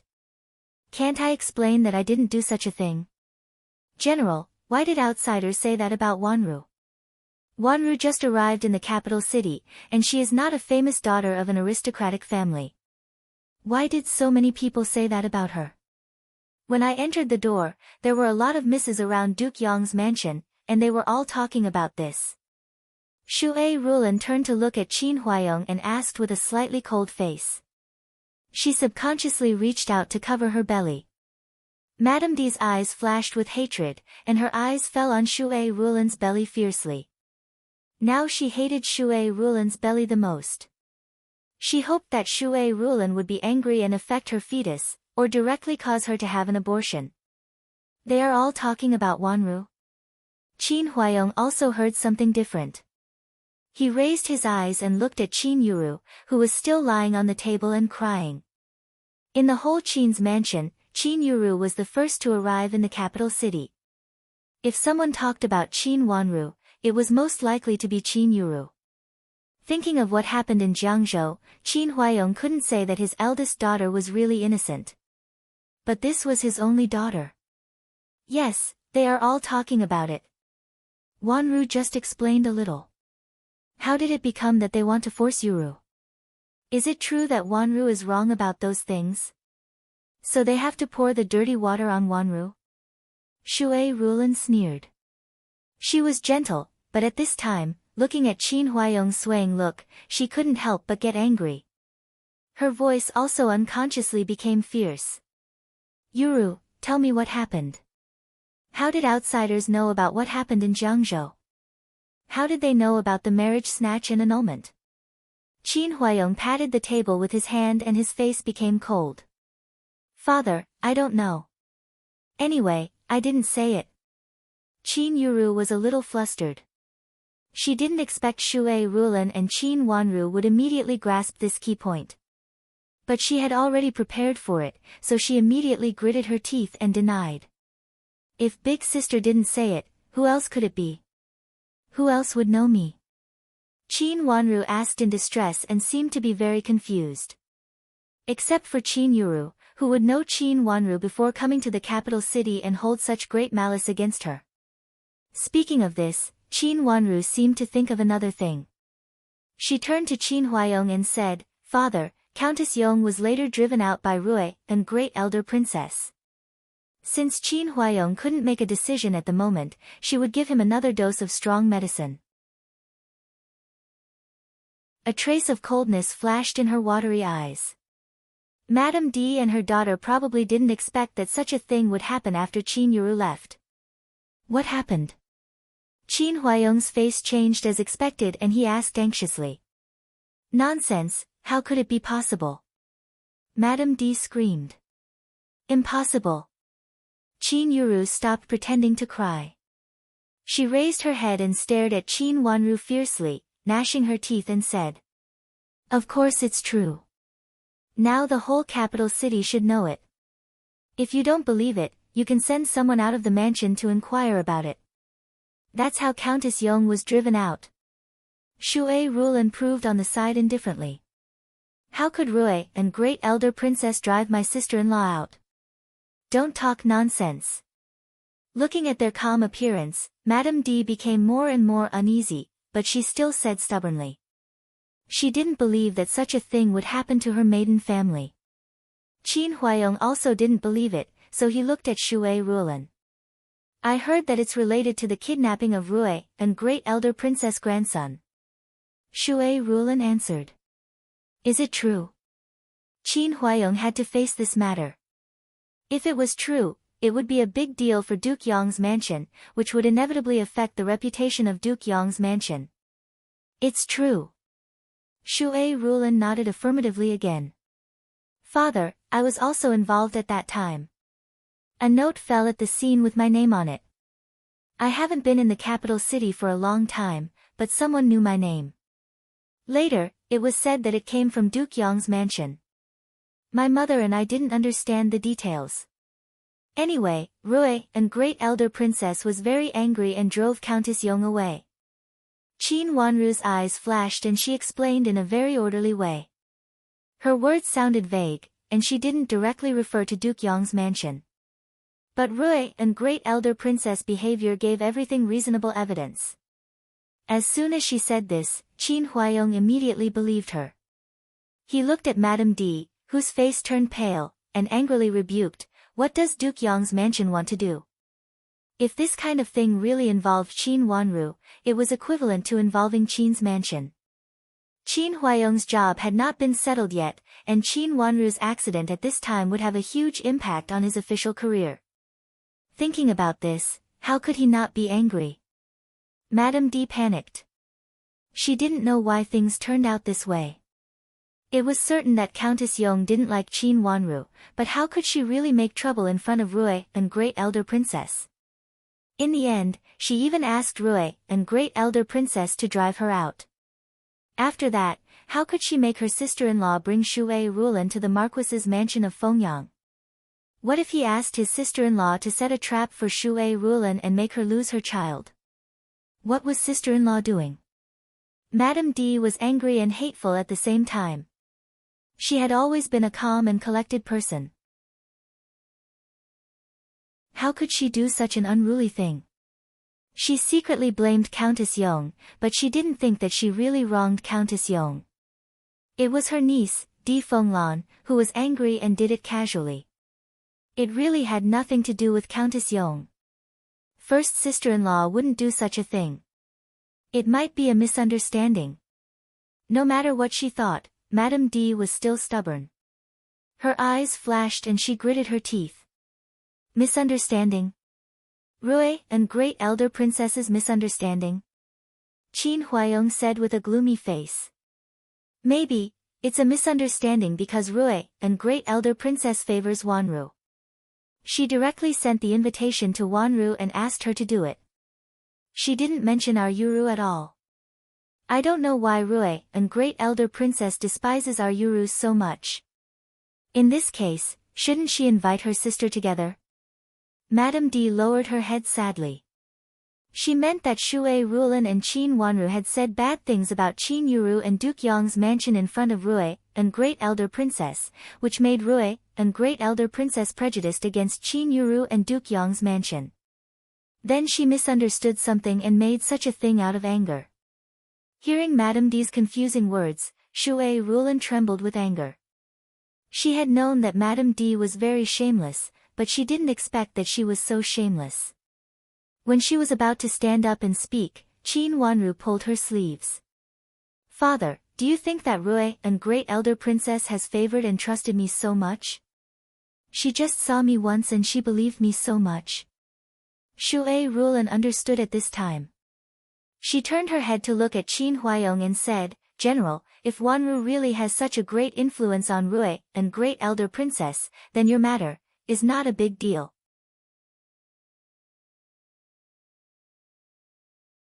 Chapter 154. Yuru, are you really not the one who spread the rumor? After saying this, Qin Huayong's eyes immediately became strange and deep, and he asked Qin Yuru. Father, it's really not me. Qin Yuru didn't react as fast as Madame D. Hearing Qin Huayong's question, a trace of pride flashed in her eyes. She didn't believe that her father would punish her if she didn't say anything. Anyway, it was really not her who spread the rumor. Those misses were curious and sent their servants to inquire about it from her servants. Then it's your servants who spread the rumor. Later, each of them will go to the supervisor and receive 10 strokes of the stick, and they will be fined half a year's salary. Qin Huayong said decisively. Father! Qin Yuru screamed in shock. She was almost stunned. She never thought that Qin Huayong would punish all the servants around her. This was like beating everyone to death with a stick. How could she support her trusted people in the future? If anyone dares to spread the rumor in the future, directly sell them out. Our mansion doesn't need such servants who gossip. Qin Huayong stood up with a cold face. General, Yuru doesn't know anything, you. Madame D wanted to help Qin Yuru and also stood up. Well, it's been a long time. Go back, I'm tired. Qin Huayong didn't allow her to say more and said with a cold face. After that, he bowed to old grandma who had been silent and then walked out. When he walked to the door, he seemed to think of something. After looking back at Shui Rulan carefully, his eyes became gentle. Rulan, take good care of yourself. I'll assign you 2 more old maids. I'll ask someone to bring them to you later. Thank you, cousin. Shui Rulan stood up and bowed to him. Qin Huayong nodded and glanced at Qin Wanru. He wanted to say something but didn't say it in the end. He just moved his lips and then turned around and strode away. Father. Qin Yuru didn't want to give up and wanted to chase after him, but Madame D stopped her. Feeling the sweat in Madame D's hand, Qin Yuru gritted her teeth and actually calmed down. Mother, I'm going to find Grandma. Qin Yuru turned around and wiped her tears with a handkerchief. Of course, this was to remind the servants present that she was the granddaughter of Duke Yong's mansion. She was not willing to let Qin Wanru gain the upper hand. Ever since she knew that she was her father's only daughter, Qin Yuru became more and more arrogant. She felt that Qin Wanru was just an illegitimate child who came from nowhere and was not worthy to be mentioned in the same breath as her. Seeing Qin Wanru calling Madame D, mother, affectionately without knowing anything, Madame D always felt that she was watching a joke. Did such a lowly person deserve to have the same mother as her? Now she was suppressed by the bastard that she despised the most. How could she not be angry? She didn't really want to go to Duke Yong's mansion. She just wanted to let them know that her maternal grandfather was from Duke Yong's mansion and that Qin Wanru, a wild child picked up from nowhere, couldn't compare with her. Yuru, don't cry. If someone is really stirring up trouble between you and Wanru, of course, he will be punished. Madame D also knew that the words that she unconsciously drew out were bad. Since Qin Wanru said it through her words, she knew that it was going to be bad. Sure enough, Qin Huayong punished Qin Yuru's people without saying anything. She was extremely resentful in her heart, but she couldn't show it on her face. She pulled a smile and said to Shui Rulan, Sister, please take care of the affairs in the mansion. I will call Yuru's people over, and you can punish them and tell them the rules. Now it was Shui Rulan who was in charge of the mansion, so it was reasonable for Shui Rulan to take care of this matter. Madame D and Shui Rulan were originally at odds. If Madame D's people were beaten by Shui Rulan, they would definitely dislike Shui Rulan more and be more loyal to Madame D. Qin Wanru sneered in her heart. Madame D was really good. In a moment, she thought of a countermeasure. No wonder she was so powerful in Qin's mansion for so many years, and even old grandma couldn't resist her edge. Seeing that Shui Rulan was about to speak, she reached out and pulled Shui Rulan's sleeve, motioning her to let her do it. Madam, this matter is ordered by my father. Naturally, we should go to the supervisor of the outer court to receive punishment. We can also let the servants of the inner court watch the punishment, so that those who talk nonsense dare not to talk nonsense next time. Otherwise, next time it will not be a simple punishment of flogging and a penalty of salary. Qin Wanru raised her head and said with a smile. If it was the punishment of the inner court, it was indeed Shui Rulan who asked people to carry out the punishment. However, it was Qin Huayong who said that they should be punished, so it could be regarded as the matter of the outer court, and the supervisor of the outer court was Qin Huayong's people. But if so, it would seem that Madame D sent people out to be punished, instead of Shui Rulan deliberately finding fault to beat Madame D's people because she disliked them. The meaning of this was completely different. If it is the matter of the inner court, why not ask Madame Shui? Why bother father's people? Qin Yuru also heard the twists and turns in it and immediately said. But it is obviously father's order, not mother who wants to beat people. Qin Wanru's eyes flashed and said. Hey, how can you say that? Qin Yuru was furious. I said what father said just now, am I wrong? Qin Wanru's eyes were slightly cold. Qin Yuru was so angry that her face turned red. When she was about to say something, old grandma interrupted her rudely. Are you done? If you are done, leave me. I am also tired here. If you can't argue clearly, go to Huayong to argue. He should not be far away now, let a servant go to find him. She said this calmly, and it was the first time since Qin Wanru came in that old grandma spoke, but the impatience was clearly expressed. Even if Madame D and her daughter wanted to pester Qin Wanru, with old grandma's words, they could not say anything more. Madame D took a deep breath and showed a trace of a smile on her face. Mother, Yuru and I will leave immediately. What do you think about the matter we talked about before, mother? She knew that if she said anything at this time, it would only make old grandma angry, or even really call Qin Huayong here. It was not appropriate to confront force with force at this time, so Madame D cleverly changed the topic and mentioned the matter they came to talk to old grandma about. It's up to you. Old grandma closed her eyes weakly. There was a trace of paleness in her yellowish face, and it was obvious that she was not in good spirits. Moreover, old grandma sat there without saying a word just now, so she should be in a bad mood. Mother, it's good that you agreed. Then Yuru and I will go back first. Seeing that she had achieved her goal, Madame D was not in the mood to argue with Qin Wanru and Shui Rulan. After bowing to Madame Dowager, he pulled Qin Yuru, who was unwilling, to bow to her as well, and then left with Qin Yuru. After waiting for them to leave, Shui Rulan asked anxiously, Mother, what did you promise sister? Madame D's reaction was very strange. She could even bear the fact that Qin Yuru's people were going to be punished. It seemed that she wanted something big. Shui Rulan was worried that Madame D would do harm to old grandma. She wants a few more newly bought shops in the mansion. Old grandma sneered, and also agreed. Just now, Qin Huayong accompanied Madame D here for the new shop in the mansion. He said that if Madame D wanted to marry into Duke Yong's mansion, the dowry must be a must. Marrying into a high position should not be looked down upon. They talked a lot and Qin Yuru came back crying. What about Madame's own shops? Qin Wanru keenly sensed what was going on and asked. It is said that Duke Yong's mansion has been in charge of the shops these years when she was not in the capital city.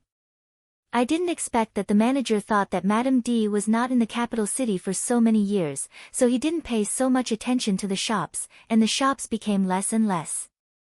These years, not only did they not make profits, but they even lost money. Old Grandma said tiredly. Not only her body, but also her heart. She didn't have some ideas before, but now she did. However, what she saw made her more and more disappointed.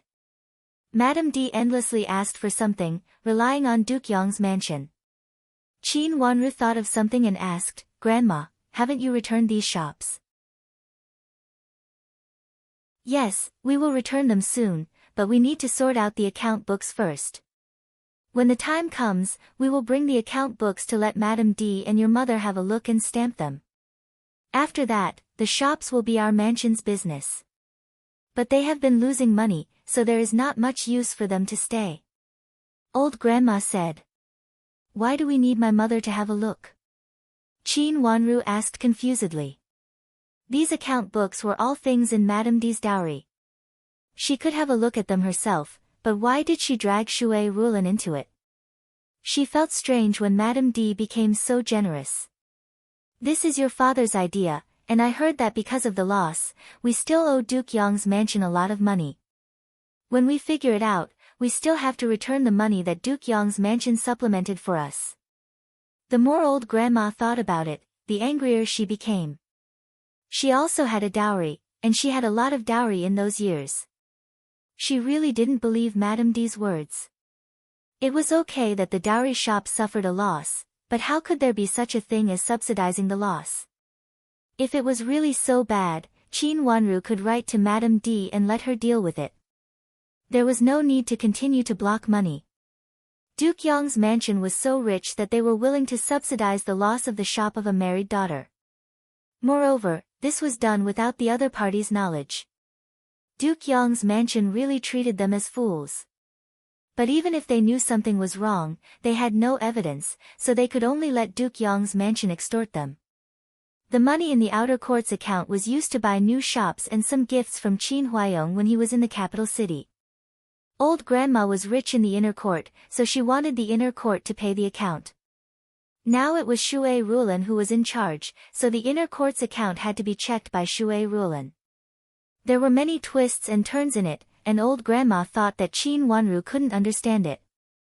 At this time, she was so angry that she couldn't help saying it.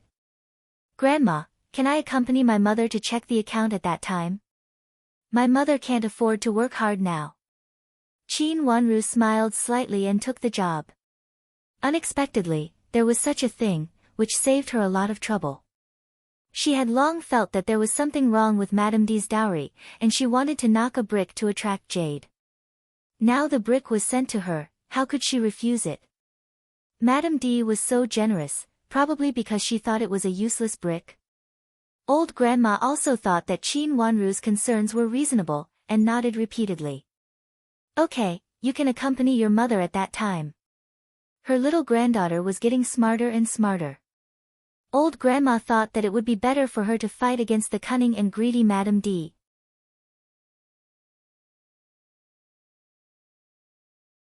Chapter 155. The first account. Madame Dowager couldn't remember what Qin Wanru was talking about and asked. Mother, Wanru should be talking about the gift list when my sister got married, right? Shui Rulin responded quickly and immediately understood and explained. Of course. Madame Dowager turned to look at Nanny Duan. She had always asked Nanny Duan to keep some important things. When a woman married into her husband's family, there would be a gift list sent to her husband's family. When her husband's family received the dowry, they would count it and put it into the account. Madame Dowager, there is a list. I have been keeping it for you. Nanny Duan thought carefully and said. She naturally didn't dare to omit such an important thing. Even before she came to the capital city, she deliberately brought this list with her. When they were in Jiangzhou, Madame D had been talking about the money of those shops and said that it was the money in her dowry. When they arrived in the capital city, she might say something else. With this gift list, at least it could be a proof. That's good. Grandma, you can give this list to Mother first. If something happens to Madame D because of these things, Mother can be prepared. Qin Wanru suggested calmly. Every time Madame D talked about her dowry, Shui Rulin had nothing to say. After all, she didn't know what happened at that time. Even if she wanted to say something, she couldn't get to the point. Madame Dowager couldn't always have the energy to accompany Madame D. The best way was to put this list in front of Shui Rulin so that she could see through it. In this way, even if Madame D wanted to do something, she had to think it over. Moreover, she wanted to use this gift list to remove the mask of Duke Yong's mansion. Okay, I will ask Nanny Duan to send the list to your mother later. Madame Dowager thought for a while and understood Qin Wanru's meaning. She nodded with a smile on her face and said. After the discussion, Madame Dowager sent Shui Rulin to have a rest. She was pregnant and went out to meet guests. At this time, she looked a little tired. Shui Rulin couldn't stand it anymore, so she stood up and said goodbye to Madame Dowager. Seeing that she was going to leave, Qin Wanru also stood up and left with her. Grandma didn't look well just now. It was obvious that Madame D had been making trouble here for a while. Grandma was old and in poor health. She couldn't stand Madame D's repeated pestering. She should focus on recuperating. Mother, why is father so partial? I am his daughter, but he doesn't help me, but he helps that bastard. Why? In Qin Yuru's room, Qin Yuru's face was full of anger. Her beautiful face was twisted with hatred. She grabbed the teacup in her hand and smashed it on the ground. Thinking back to the scene in the old madame's room, he could not suppress the hatred in his heart. Why could a bastard go to Rui and great elder princess's mansion, while she, the first miss of the Qin family, could only sneak into Duke Yong's mansion? Later, because of Di Fenglan and Qin Wanru, she had to come back. Why didn't Di Fenglan come back? Qin is better. The hatred in his heart was almost overwhelming. His eyes were already red. He casually picked up another teacup and smashed it fiercely. At this moment, she not only hated Qin Wanru, but also Di Fenglan. If it weren't for Di Fenglan's interference, she would not have been sent back in a hurry without any explanation. Yuru, your father just thinks that Qin Wanru is favored by Rui and great elder princess. It's good for him, so he punished you. He doesn't know who is his daughter. How could he treat a girl he picked up as a treasure? Madame D snorted. When she said those words, she knew she was going to ruin things. Mother, I don't want to accept it. Why can she be liked by Rui and great elder princess? I don't know what she said. Rui and great elder princess likes her. Qin Yuru gnashed her teeth and said. She was jealous that Rui and great elder princess liked Qin Wanru. But she hated that Rui and great elder princess didn't like her. She was better than Qin Wanru. Rui and great elder princess must be blind. Of course, she didn't dare to say it. But even if she didn't dare to say it, the jealousy in her eyes had already explained everything. She had always been the noblest one in the mansion.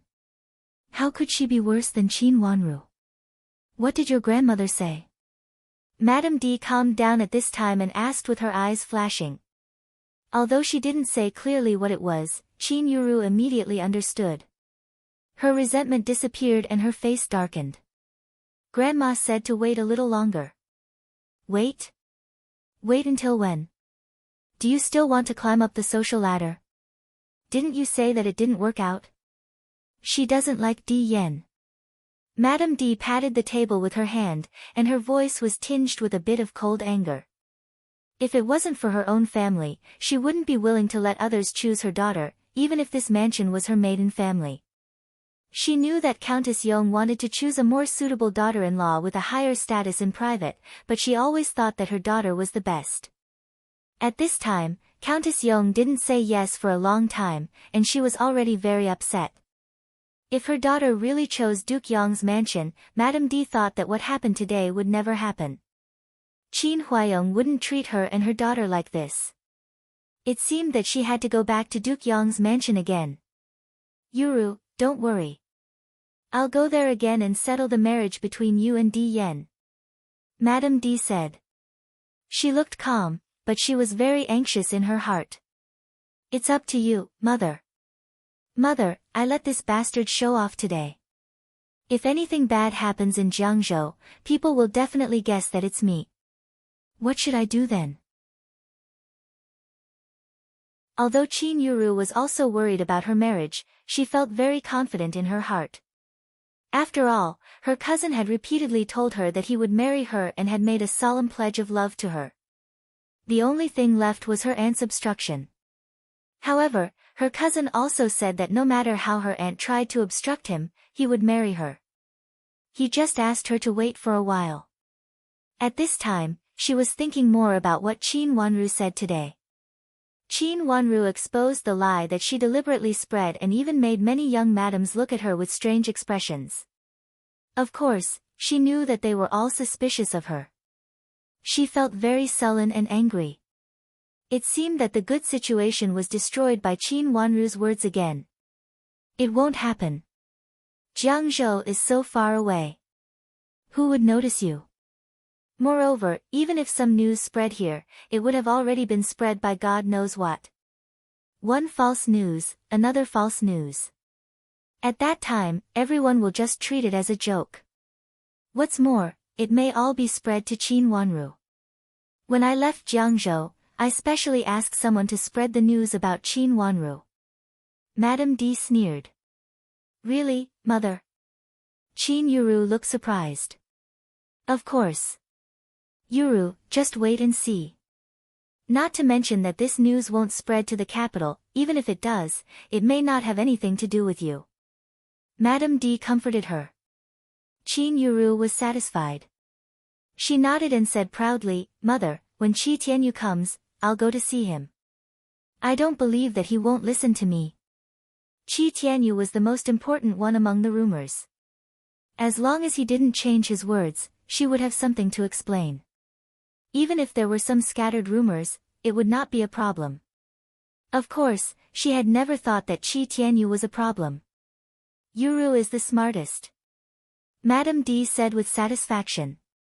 After the discussion, Madame D walked out of Qin Yuru's room. After a few steps, she said to Nanny Zhou beside her, What do you think sister-in-law means? She had less confidence in Countess Yong than Qin Yuru. Madam, I think Countess Yong must have another candidate. Otherwise, she wouldn't keep pushing it. Nanny Zhou thought for a while and said. She had worked in Duke Yong's mansion for a few years, so she was familiar with Countess Yong. Humph, she doesn't like Yuru. If it's not Yuru. Madame D sneered with a gloomy face. She stopped and asked, Haven't you found the seal? Madam, I haven't found it. I don't know if it was accidentally lost when I went to the capital to look for it. Nanny Zhou knew what she was asking and answered in a low voice. I need it now. Madame D shook her hand and then slowly let go. I always feel that this seal is not simple. Maybe we can use it. I know what you mean, madam. Nanny Zhou's face was slightly pale. But I don't know if it's true. No matter whether it's true or not, we have to try. Maybe it's true. If it's true, sister-in-law will be eager to marry our Yuru. Madame D sneered. If the Qin's mansion had not been weak, she would not have married herself to Di Yan. Di Yan did not seem to have a promising future. Anyway, she had to try. If she succeeded, Yuru's status would be greatly improved and she would be one of the few noble ladies in the capital. Is old grandma's cup really missing? Nanny Zhou asked cautiously and deliberately looked around. The maids and old maids behind her knew that she was Madame D's confidante. Since they were so close to each other, they must have something to say to her confidante, so they all tactfully retreated 10 steps away. She said it was left in Jingxin Temple. I don't believe that the old lady would give such an important thing away. Madame D sneered. Then what should we do? Nanny Zhou didn't believe it either. But old grandma said so and they couldn't search old grandma's room. Let's check here slowly. Send a letter to Madame Li of the magistrate and ask her to find a reason to confiscate Jingxin Monastery. I don't believe that we can't find it after searching the entire Jingxin Monastery. Promise Madame Li to help Qi Rongji find a good marriage. Madame D's face showed a trace of gloominess. Then she changed the topic. Have the people sent by sister-in-law arrived? Yes. I have checked and they are all loyal to Madame. You can use them without worry. Was she going to wash Jingxin Monastery in blood for a glass cup? Nanny Zhou was also shocked. But looking at Madame D's face, she knew that she had made up her mind. So she didn't dare to say anything more. She just followed her intention and answered carefully. She knew that Madame D was asking about the maids and old maids sent by the merchant. Pick a few and spread them out. Don't put all of them in my place and Yuru's. Madame D ordered. When Qi Tianyu arrives, send someone to keep an eye on him to see if there's anything unusual. Madame D was not Qin Yuru. She didn't believe that Qi Tianyu would always listen to Qin Yuru. Yes, I understand. And those, just let them quarrel for no reason. Madame D sneered and said coldly. Her mother taught her to cut flesh with a blunt knife. If she felt wronged, it would make the general less suspicious. In the end, it was still unknown whether Qi Rongji could give birth in October or not. If the first time didn't work, she would do it again. She didn't believe that she couldn't outlast Shui Rulan. I will make it clear to these people. Let them pick the right time to stir up trouble and don't let others see it. Nanny Zhou understood tacitly and smiled extremely proudly.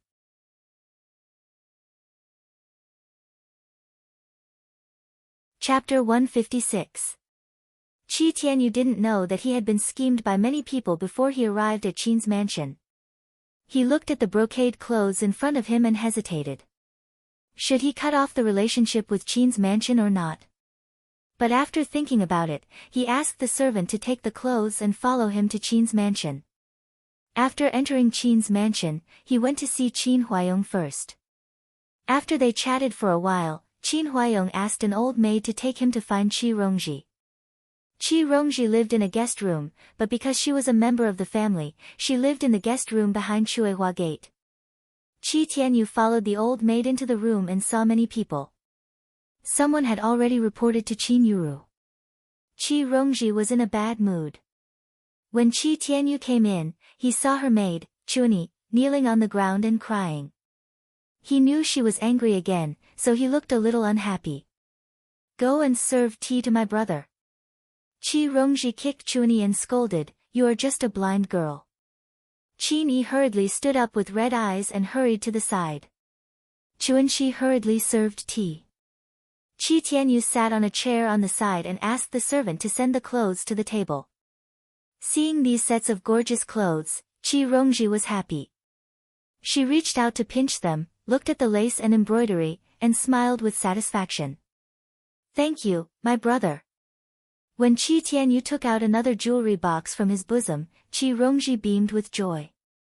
She reached out to take it and saw that it was indeed a fashionable style. It was similar to the one she had seen Qin Yuru wearing these days, but it was even more beautiful. Her eyes lit up. Rongji, you live in Qin's mansion now. You can't speak and act like you are at home. Even if the miss of Qin's mansion is not good, you can only bear it. Do you know what father and mother mean?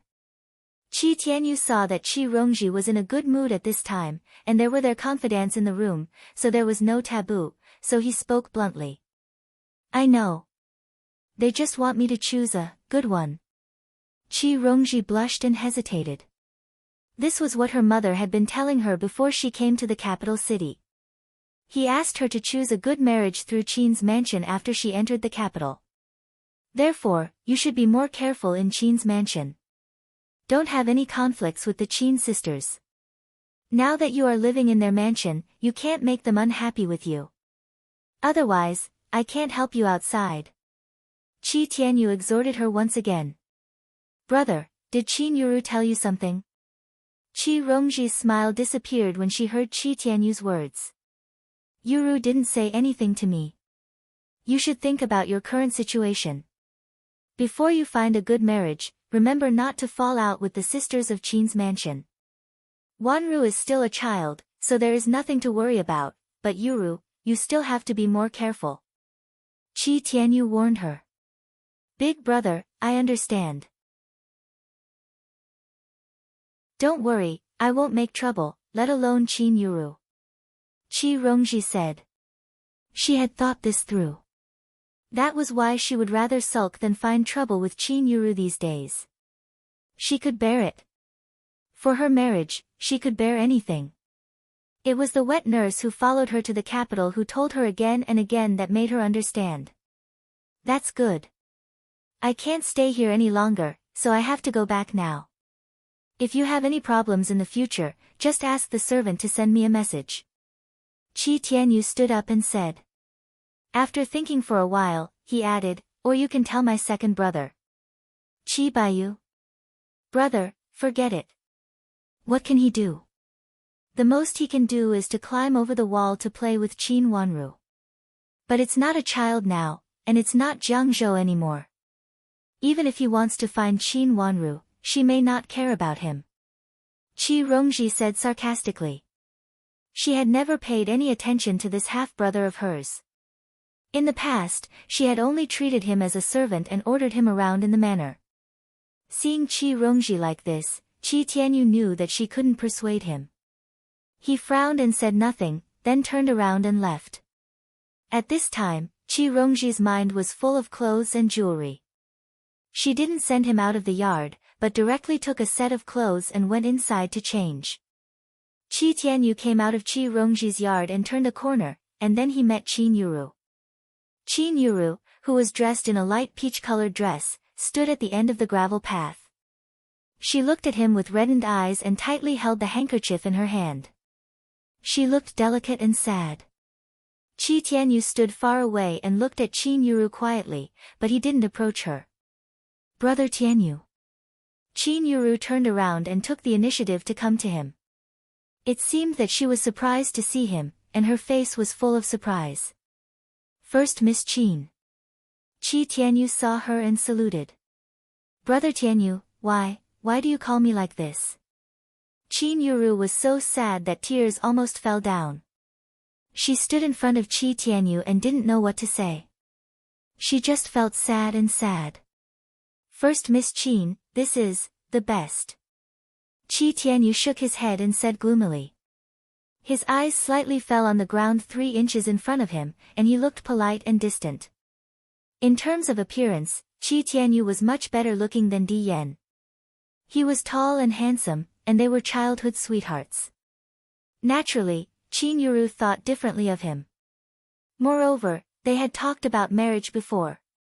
At that time, there was no news in the capital city, and Qin Yuru did want to marry him wholeheartedly. Later, because of Duke Yong's mansion, she changed her mind. She didn't feel sad after she retorted. In her heart, she had always thought that even if she and Di Yan were engaged, Qi Tianyu would always listen to her. However, when she saw that Qi Tianyu seemed to want to draw a clear line between them, she really panicked. At this time, her eyes really turned red. She took 2 steps forward and didn't care that they were still in the yard. She grabbed Qi Tianyu's clothes and tears fell down. Brother Tianyu. I don't want to be like this. First Miss Qin, now, it's good for both of us. Qi Tianyu was stunned for a moment. It seemed that he didn't expect Qin Yuru to be so out of control. But then he reached out to hold Qin Yuru's hand and pulled his clothes out of her hands, and said calmly. Brother Tianyu, I don't want to be like this. I don't want you to treat me like this. You will always be my brother Tianyu. Qin Yuru couldn't help crying. Her tears fell down and she leaned into Qi Tianyu's arms weakly. If she didn't hold Qi Tianyu, she was afraid that she would not be able to control herself and would fall to the ground. She only felt sad. How could Brother Tianyu treat her like this? How could he be so distant with her? It was impossible to pull her away in this way. Qi Tianyu looked around and took Qin Yuru to hide behind the rockery on the side. Although they were standing in a place not on the main road, it would not be good if they were seen by others. He took Qin Yuru to hide behind the rockery. Seeing that there was no one at the intersection, the servant walked to the intersection and stood behind a tree to help them keep watch. Brother Tianyu, Brother Tianyu. Qin Yuru felt that she had never been so sad before. Since there was no one around, she hugged Qi Tianyu tightly and cried while muttering to herself. Qi Tianyu stood there and let her hug him. His eyes slowly fell on the face covered with tears and snot. There were traces of his love for her face in the past, but now it looked just like that. He even felt that her crying was so embarrassing that he even felt that it was ridiculous. A strong smile almost overflowed from his mouth. He tightly pursed his lips and suppressed the smile in his heart. Well, don't cry. This is something that can't be helped. He sighed softly and slowly put one hand on Qin Yuru's shoulder. He gently patted her and comforted her. Brother Tianyu, I don't want to marry anyone else. I only want to marry you. I want to marry you. Feeling Qi Tianyu's gentleness, Qin Yuru became more and more sad. For a moment, she really felt that Qi Tianyu was a good person. If these good things were not hers in the future, she really felt that she couldn't bear it. In the past, she never thought that Qi Tianyu would be estranged from her. When she saw Qi Tianyu just now, she felt inexplicably sad. You want to marry me? Qi Tianyu's eyes were inexplicably deep, but his face was still gentle. Yes, I want to marry Brother Tianyu. Brother Tianyu, let's run away. Let's run far away to a place where no one can find us. No one will come looking for us in the future. We can be happy together forever. Qin Yuru held Qi Tianyu tightly and cried loudly. Brother Tianyu. At this moment, even she herself felt that she was sincere to Qi Tianyu. She could give up everything and go with Qi Tianyu. She wanted nothing but to be with Qi Tianyu. Okay. Let's go now. Qi Tianyu answered gently. Really? The next moment, Qin Yuru's sobs became low. Although her head was still buried in Qi Tianyu's arms, her body involuntarily tightened. She hesitated for a moment and said, Brother Tianyu, where are we going? I don't know anything. Will I be a burden to you? No, as long as it's you. Qi Tianyu smiled. His smile was a little strange, but Qin Yuru lowered her head and buried her face in Qi Tianyu's arms. She did not see it. Will my father come after us? And Brother Tianyu, are you really going to give up your imperial examination? Will I be a burden to you? Qin Yuru raised her head carefully. Then, what should we do? Qi Tianyu asked. I don't know. I only know that I want to be with Brother Tianyu. I don't want to be estranged from you. I don't want to leave you, but I don't want to be a burden to you. Brother Tianyu, what should we do? What should we do? Qin Yuru became more and more sad. She only felt that she was the first lover since the beginning of time. Even she herself believed what she had said. The pain in her eyes was also real. Then, let's talk about it later. After I finish high school, if you are not engaged, I will definitely come to ask for your hand again. Qi Tianyu said slowly in a gentle voice, just like the vow they made in Jiangzhou.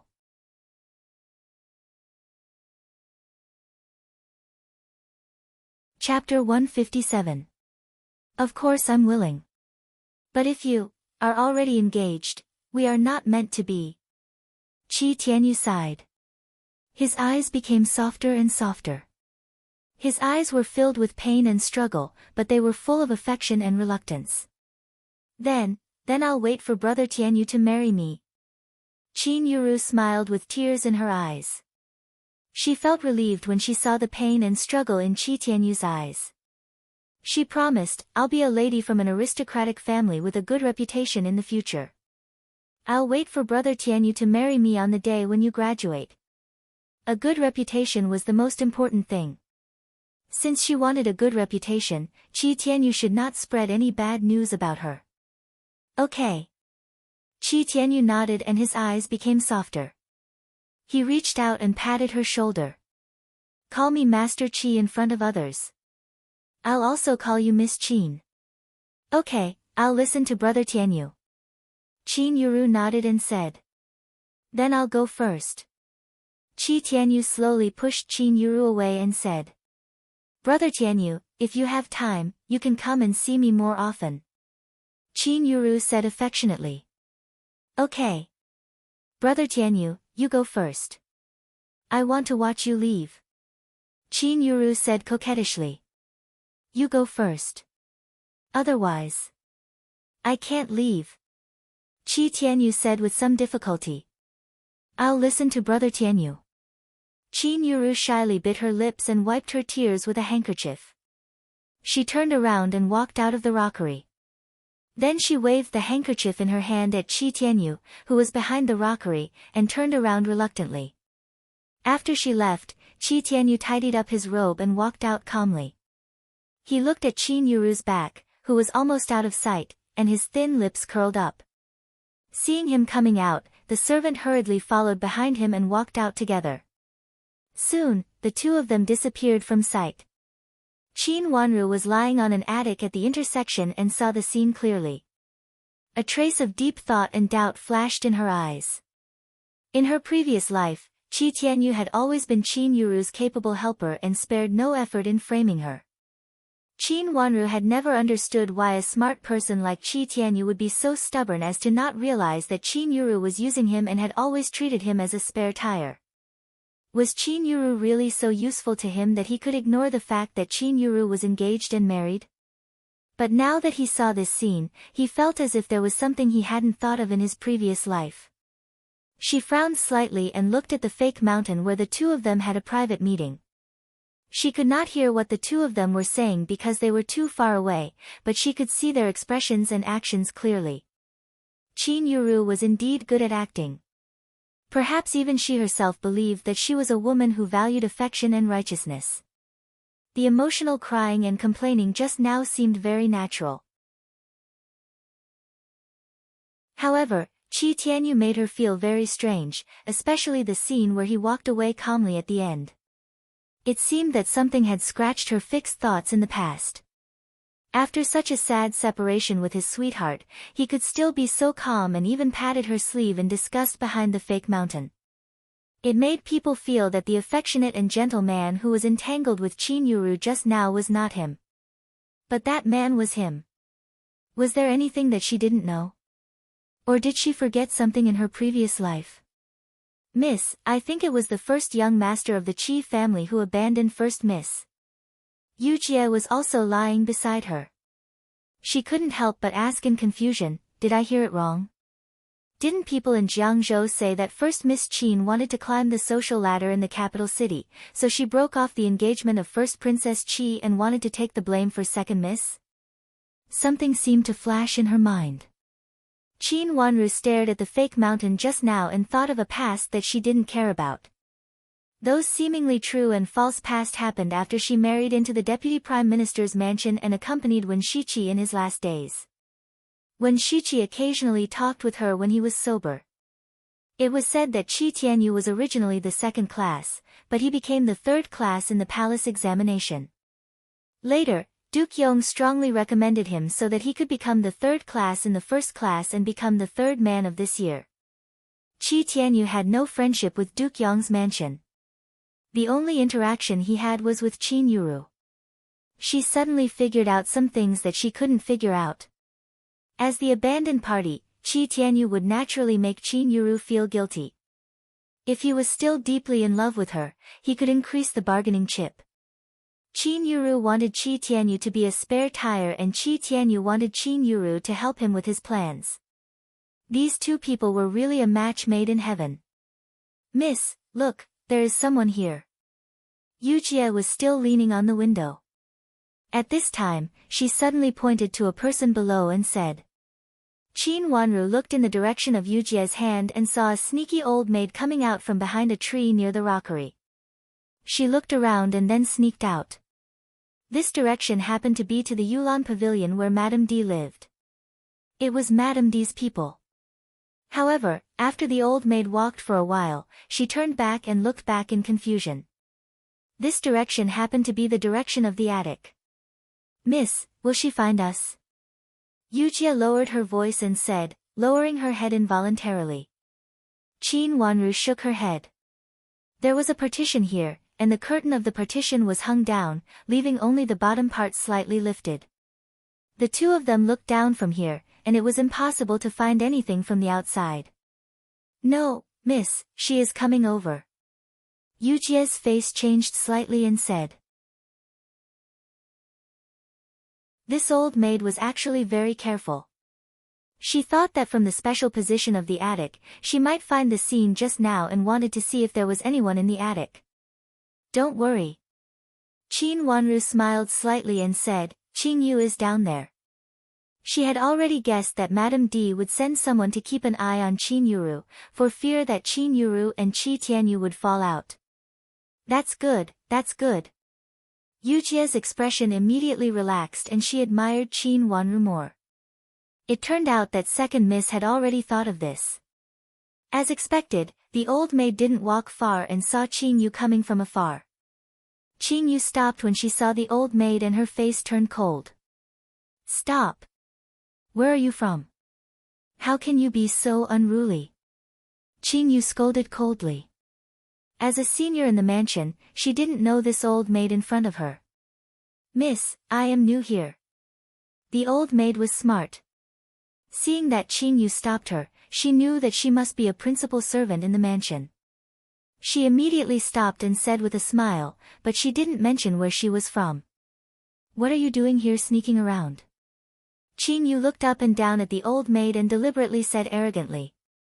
She hid far away before to prevent others from finding Miss in the attic. She thought that the old maid had left, but she didn't expect that she suspected that there was someone in the attic and turned back. I didn't. I just don't know the way and got dizzy. The old maid smiled and said. Where are you going? Qin Yu continued to say with a cold face. I want to go to the kitchen. The old maid answered hurriedly. She didn't dare to say that she wanted to go to the attic to have a look. Although she said so, her eyes still wandered to the attic. It was closer here and she could see more clearly. Looking up, the curtain was down and there was nothing unusual. Go that way, just go over there. Qin Yu reached out and pointed in a direction unhappily. Thank you, I'll go right now. Seeing that there was nothing serious here, the old maid hurriedly nodded and bowed with a smile. After that, she went in the direction pointed by Qin Yu. Qin Yu followed her forward, which made the old maid so nervous that she almost looked back to see if Qin Yu followed her. However, she didn't dare to show her trace later. She could only go to the kitchen and pretended to ask for a few things. Qin Yu also followed her into the kitchen and asked the kitchen to bring the bird's nest porridge that she had stewed before. In the attic, Qin Wanru and Yujie took advantage of this gap to go downstairs and return to her Jifang pavilion. After sitting for a while, Qin Yu came in with a food basket. After entering the room, she took out the bird's nest porridge from the food basket and put it on the table in front of Qin Wanru. Then she stepped aside and reported, Miss, it's really the old maid from Madame D's yard. She said that it was sent here yesterday. At that time, Madame Shui and second miss were not there. She also said that last time you chose, and this time it was Madame D and first miss who chose. Since first miss was not there, all the candidates were chosen by Madame D alone. Qin Wanru drank a mouthful of porridge and asked after thinking for a while, is it the same old maid from last time? No, it said that it's another old maid in the capital city. However, I saw that she didn't bring many people, and most of them were asked to stay by Madame D. Isn't Madame D the most picky? I don't know why she is so good-tempered this time. She didn't say much and actually took all the people. Qin Yu asked in surprise. Madame D's temper had always been a bit overbearing and unreasonable. In the past, when she was in a bad mood in Jiangzhou Prefecture, everyone knew that. However, it was unexpected that she became so good-tempered when she just came to the capital city. Qin Wanru smiled slightly but didn't say anything. She picked up the spoon and scooped up a mouthful of porridge. After taking a sip, her watery eyes narrowed. Madame D could use someone again. It should be a confidant selected by Duke Yong's mansion for her. Otherwise, it was impossible to ask her to keep an eye on Qin Yuru and Qi Tianyu as soon as they entered the mansion. Madame D's character was not so easy to trust people. Miss, when I was in the kitchen, I saw something else. When Qin Yu said this, she was a little angry. Thinking of what she accidentally saw in the kitchen, she felt a little suffocated. Originally, she didn't know such a thing. This time, she just watched the old maid go to the kitchen, but she saw such an accident. Thinking of it, she felt angry.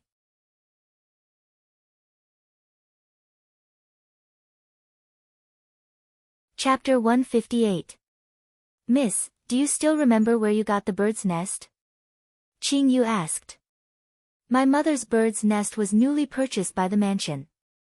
It was said that it was for Aunt Shui to nourish her body. So Aunt Shui specially asked the servants to prepare an extra portion for me when they cooked the porridge. Qin Wanru said in surprise, not understanding why Qin Yu asked this. Yes, not only one, but 4 in total. Qin Yu said angrily.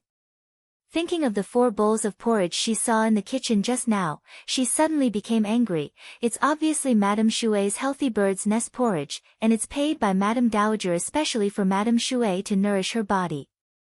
How can one person get one? Did you ask? Qin Wanru's long eyelashes fluttered and she asked. I did. I asked whose it was. The supervisor of the kitchen said it was Madame D and First Mrs. Why did they all use Madame Shui's bird's nest? It was old grandma's private money. Even Madame Shui privately agreed to give it to you. She even said that she didn't like bird's nest but liked bird's nest porridge, so she could have more. The more Qin Yu thought about it, the angrier she became. When she thought of the old maid picking up the bird's nest, she almost exploded with anger. Qin Yu, were you very angry at that time? Qin Wanru blinked and suddenly smiled. Of course I was angry. Madame Shui deliberately saved it for you. Why did they take advantage of it? Qin Yu was not convinced and said. What if they didn't take advantage of it? Qin Wanru smiled, and her eyes were as clear as autumn water. What do you mean by not taking advantage of it? Qin Yu didn't understand. But Yujia understood. Could it be that Madame D and First Miss also bought it by themselves and then asked the kitchen to cook it together? This possibility made Qin Yu's eyes suddenly widen, and she couldn't believe it. Madame D would buy it by herself? Everything is possible. Why is it impossible for her? Seeing Qin Yu's look, Qin Wanru smiled and slightly raised the corner of her mouth. It was impossible in the past, but it doesn't mean it is impossible now. Qin Yu was shocked. She bit her lips and felt uneasy. Miss, I almost got angry just now and wanted to knock them over on purpose. Fortunately, you didn't, or someone deliberately provoked you. Qin Wanru smiled and reminded her. This reminded Qin Yu of what happened in the kitchen just now. She suddenly frowned and said hesitantly, Miss, I really think so. That old maid also took the bird's nest porridge. When she took it, she looked at me with a smile, as if she was very proud of it. Later, she took out a pouch and gave it to the old maid in the kitchen. Although she said that she did it secretly to avoid people, I did see it. Qin Wanru was just guessing at first, but now her eyes became serious. Who took the bird's nest porridge first? Qin Wanru's smile deepened. It was me. I saw that the old maid seemed to want to go up to the attic, so I stopped her. She said that she wanted to go to the kitchen and got lost. I thought that the bird's nest porridge might be ready, so I followed her to the kitchen, in case she slipped back halfway and found that Miss was upstairs. Before she went to the kitchen, she didn't know who I was. Qin Yu thought about what she had seen on the way and felt suspicious. At first, the old maid just peeped at her secretly and asked for some ordinary snacks. However, when she asked for the bird's nest porridge, the old maid smiled more complacently and asked for the bird's nest porridge too. Qin Yu didn't expect that the old maid would ask for bird's nest porridge. Just when she said so, she noticed that there were 4 identical bowls of bird's nest porridge. Later, she also saw the pouch that the old maid gave to the supervisor. So she thought that Madame D gave the supervisor of the kitchen some benefits, so the supervisor of the kitchen changed the original 2 bowls to 4 bowls. Thinking of this, Qin Yu almost couldn't bear it at that time. If she didn't worry that Qin Wanru was still in the attic, she might expose her Mrs. identity if she made trouble here, she would not bear it at that time. Now thinking of it, it was so dangerous. It was obvious that the old maid deliberately pushed the boat with the current after knowing her identity. What a cunning old maid. After telling the whole thing to Qin Wanru, Qin Yu had understood it all at this time. She said anxiously, "Miss, what should we do now? When I left just now, the old maid didn't leave, but I met Qianghua on the way. Qianghua must go to take the bird's nest porridge for Madame Shui." "Where did you meet her?" The smile on Qin Wanru's face faded, and her eyes became cold. She put the spoon in the bowl and took out a handkerchief to wipe her mouth gently. "She should be in the kitchen now." Qin Yu's face turned pale. "Should I go to find her now?" "It's too late," Qin Wanru said softly, and a trace of deepness flashed in her eyes. Madame D really didn't let people calm down. She also wanted to kill the baby in her mother's belly. After the first plan failed, she came up with a second plan. But it should not be the last plan to kill the baby. She was testing, what should we do? If Qianghua thinks like me and smashes the bird's nest porridge of Madame D and First Miss, Madame Shui will definitely be reprimanded. Qin Yu was so anxious that she almost beat them up. If Qianghua thought like her, she would definitely beat them up. No matter she irritated Qin Yu or the people around Madame Shui, at least Madame D and First Miss were innocent. If they really paid for the bird's nest porridge by themselves, Madame Shui would not be able to explain it. Even if Madame Shui was pregnant, she would also be punished this time. Madame Shui was pregnant. If she was really punished and something bad happened to her, it would be troublesome. "Miss, what should we do? What should we do?" Qin Yu was as anxious as an ant on a hot pan. She could only keep looking at Qin Wanru, trying to find a solution from Qin Wanru. "Miss, I run faster. Let me go. Maybe Qiongji is calmer and hasn't done it yet." Yu Jie was also anxious. "It's too late," Qin Wanru said again, and then slowly analyzed, "The old maid arrived earlier than you, but she didn't leave after giving the purse. It is obvious that she is waiting for Qianghua. Moreover, this old maid is very cunning. She knows what Qianghua doesn't like to hear, so she is likely to provoke Qianghua on purpose. If others don't hear it and only see the final result, it must be Qianghua who is wrong. Then what should we do now?" Qin Yu was dumbfounded, and cold sweat appeared on her forehead. Everyone knew that Qianghua was the henchman of Madame Shui, so Qianghua's business was basically Madame Shui's business.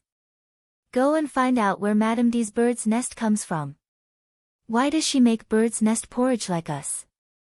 In the past, Madame D liked to drink it directly. Why does she make the same porridge as me and my mother this time?"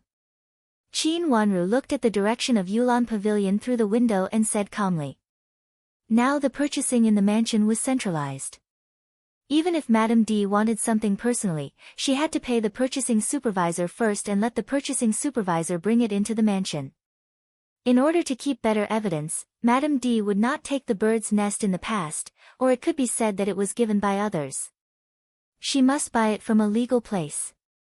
But there was also a shortcoming. When Madame D went to Duke Yong's mansion, she brought back some gifts. It was said that there was bird's nest among them.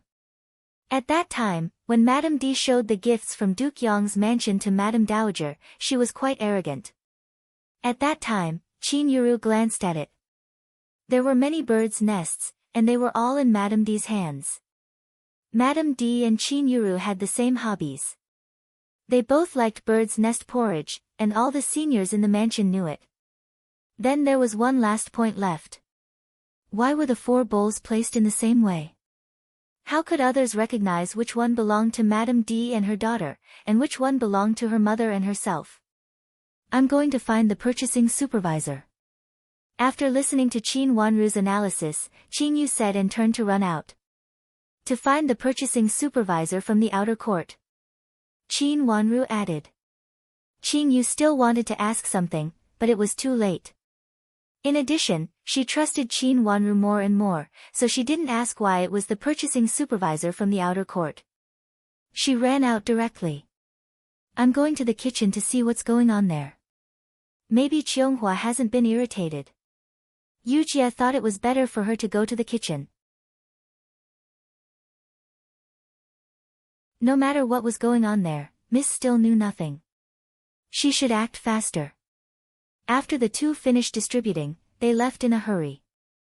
Qin Wanru picked up the spoon, continued to drink a spoonful, and then put it down, with a gloomy look in her eyes. Madame D acted very fast, and it seemed that she was going to do it slowly. Of course, it would be better if something happened intermittently. It seemed that Duke Yang's mansion not only sent people here, but also gave her advice. Qin Yu came back quickly. The purchasing was divided into the inner court and the outer court.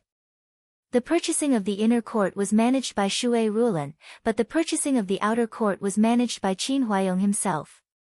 Qin Yu went directly to the purchasing supervisor from the outer court. Coincidentally, he was also there. Hearing that she was asking about the bird's nest, he picked up the account book and checked it. Then he told Qin Yu that there was indeed such a thing. It was Madame D's idea.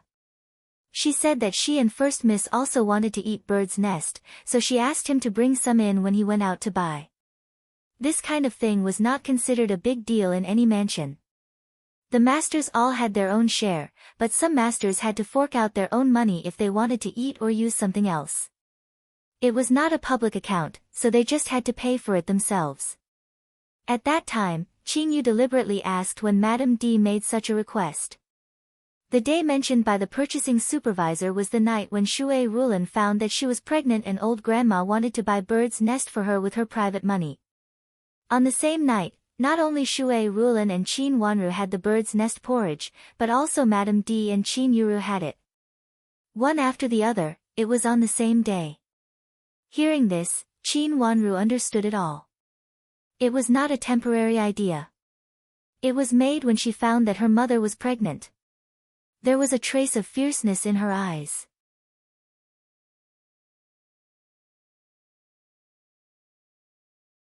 Chapter 159. When Qin Wanru arrived at the kitchen, the two people who were fighting had been pulled apart. It was Yu Jie who was pulling Qianghua, and the supervisor of the kitchen was pulling an old maid on the other side. Both of them had messy hair and scratches on their faces, and both of them looked aggressive. Shui Rulan hadn't come yet, but Madame D had already arrived and was interrogating the two people. The old maid was really the old maid from before. A lot of servants surrounded the kitchen door, and those behind were standing on tiptoes to look inside. Qin Wanru came behind them with Qin Yu without alerting others. She just listened quietly. Madame D's voice was not low, and it was obvious that she was very angry. They stood there quietly, and the people in front of them all focused on the kitchen, so no one noticed them. Qianghua, why did you beat people? How could you bully a newcomer just because you are a senior in the mansion? Madame D asked harshly, which meant that she had asked clearly just now.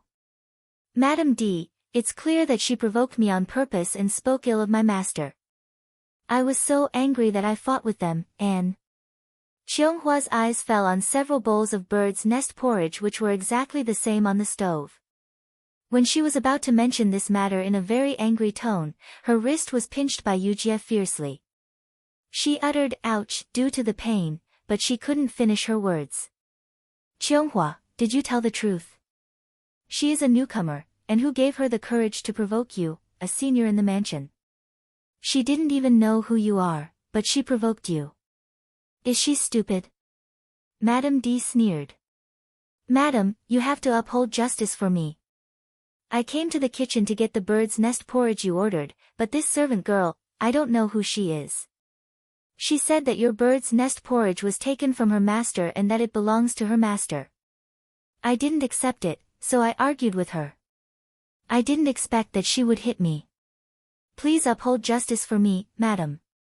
As a newbie, I don't know what's going on. I really don't understand why the dignified madam of the general needs to share some food from others. The old maid pushed away the supervisor in the kitchen and cried loudly. She cried while wiping her tears, and shouted that she was wronged. She was not the only one who was wronged, but also Madame D's. Cheonghua was so angry that she trembled all over. How could there be such a person in the world who turned black into white? She provoked Madame D first, took out her purse and gave it to a supervisor in the kitchen. She even pointed at Madame D secretly and was afraid that Cheonghua would see it. However, Cheonghua did see it. She was obviously asking the supervisor in the kitchen to pour more bird's nest porridge to Madame D. Cheonghua also saw 3 identical bowls. Madame didn't want to eat the bird's nest given by Madame Dowager alone, so she made porridge for herself and second Mississippi. Why did there suddenly become 3 bowls? This made Cheonghua, who had just entered the kitchen, angry. What made Cheonghua even angrier was that she heard the old maid standing proudly in front of the bowls, lifting the lids to look at them and ridiculing. What kind of precious things are you eating? Who knows what will be born? It's better to let our madam eat them all. Who knows, she might even be able to raise a fat boy. You're just a widow. When saying this, the old maid's voice was not loud, but it was just heard by Cheonghua. Cheonghua, who was walking over, immediately got angry. She pulled the old maid over and asked her what she said. Of course, the old maid would not admit it, so the two of them started to fight. The supervisor saw that the situation was not good and wanted to pull them away, but he just couldn't. When he was anxious, Yujia came in and helped the supervisor to pull the old maid away. Then Madame D came. Madame D, she scolded our master. It belongs to our master. Cheonghua argued loudly. What did she scold? Madame D raised her eyebrows and asked curiously. The servants around the door of the kitchen all strained their ears. Qin Wanru, who was standing outside the crowd, sneered. Madame D was really bold to ask. She asked Cheonghua to say what the old maid scolded Shui Rulan in front of so many people.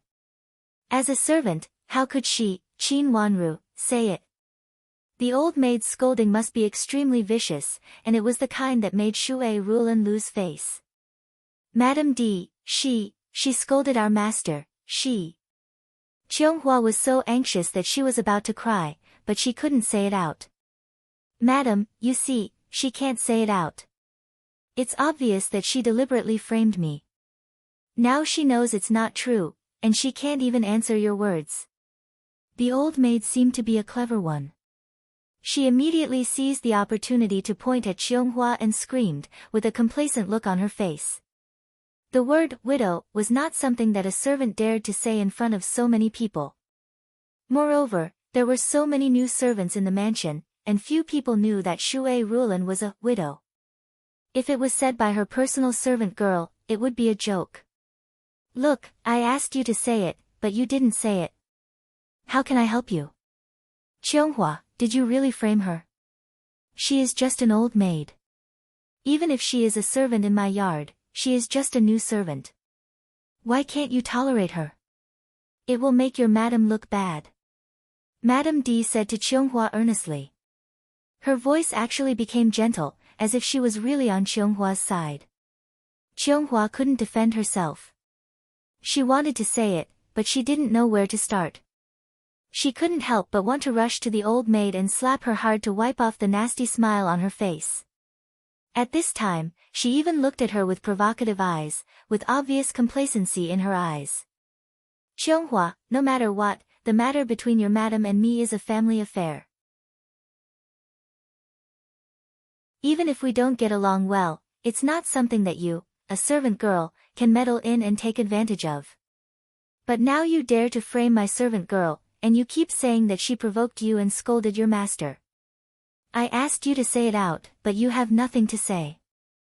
It's obvious that you have a guilty conscience. If you take it out again. If you don't show me the evidence, I will punish you according to the family rules. The smile on Madame D's face faded slowly, and she looked fair and strict. She even expressed that although there was a gap between her and Shui Rulin, they were a family after all. However, the intention of this family was to punish Cheonghua fairly. Cheonghua was angry and anxious. She wanted to rush to Cheonghua, but Yu Jie held her tightly. She couldn't move for a while. She looked around and found that they were all servants and stewards in the kitchen. But there was no one else around them at that time, so no one could testify for her. Cheonghua looked at Madame D with hatred. She obviously knew that she had fallen into the trap of Madame D's servant girl. Cheonghua clearly knew that she was the most personal servant girl of Madame, and she married with Madame and came back later. Her relationship with Madame was different from that of a normal master and servant girl. If something really happened to her, Madame would definitely be sad. Madame was pregnant now. If she got hurt, it would be troublesome. Since that's the case. Come on, take Cheonghua away and flog her 20 times. Madame D said lightly. Yes.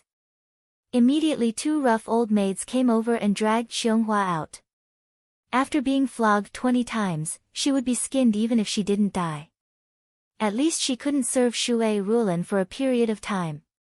Now Shui Rulin's baby was less than 3 months old, and it was the most critical period. If she was not careful, she might have an abortion. How could Shui Rulin not feel distressed when the most useful servant girl of Shui Rulin was beaten? But the facts were there. It was useless for Shui Rulin to blame Madame D. Everything was according to the rules, and Cheonghua couldn't distinguish it. Wait. Qin Wanru calculated the time and knew that it was almost time to come, so she said. Our second miss is coming. Qin Yu shouted loudly. The crowd immediately separated to 2 sides, and Qin Wanru walked in slowly with Qin Yu. The 2 rough old maids wanted to pretend that they didn't hear it and continued to pull Cheonghua. But Yu Jie came forward and pushed them out fiercely. The 2 old maids were not convinced and wanted to go forward, but Qin Wanru said coldly, if you don't listen to your master, slap your mouth. With Qin Wanru's order, Yu Jie didn't show any mercy. She came over and pushed the 2 old maids hard. The 2 old maids were pushed back a few steps before they could stand firm. Seeing Qin Wanru's cold eyes fall on them, they were immediately shocked and didn't dare to move. Wanru, you are so young, but you are so imposing. Madame D didn't expect that Qin Wanru would intervene at this time, and her face became more gloomy. In fact, she had calculated the time. Shui Rulin was pregnant and wouldn't come soon. Old grandma was not in good health, so she couldn't come too early. Moreover, the things in the backyard were usually reported to Shui Rulin, not necessarily to old grandma. As for Qin Huayong, even if he came, he couldn't say anything because she followed the rules. She wanted to let Shui Rulin suffer in silence, so that she couldn't say anything and might have a miscarriage out of anger. That would be the best. Madame D didn't expect that Qin Wanru would come so soon. This thing shouldn't be reported to Qin Wanru. Qin Wanru was just a little girl and didn't care about the things in the mansion. But the person she didn't expect the most suddenly came out and jumped out when she was about to succeed. How could Madame D not be angry? But now she didn't dare to look down on Qin Wanru. After mocking her, she said coldly, Cheonghua deliberately fought with others and accused others indiscriminately. Now she can't give a reason. If all the servants in the mansion are like this, will there still be rules in the mansion in the future? Don't tell me you can't punish such a servant. She didn't worry about what Cheonghua would say. Whether it was about the bird's nest porridge or the old maid, she was in the right. Even if Qin Huayong wanted to help Shui Rulin, he couldn't, let alone Qin Wanru. She was just a cheap girl who overestimated herself. Did she really think that she could control everything? Second miss, she was the one who deliberately stirred up trouble. I'm really wronged. I beg second miss to redress my grievances. The old maid was an onlooker and didn't mind making trouble. At this time, seeing Madame D's face, she wanted to flatter Madame D. She cried and rushed to Qin Wanru, as if she really wanted Qin Wanru to help her. Madame D was very satisfied and showed a trace of pride on her face. A little girl dared to fight with an old fox. She would wait to see a good show.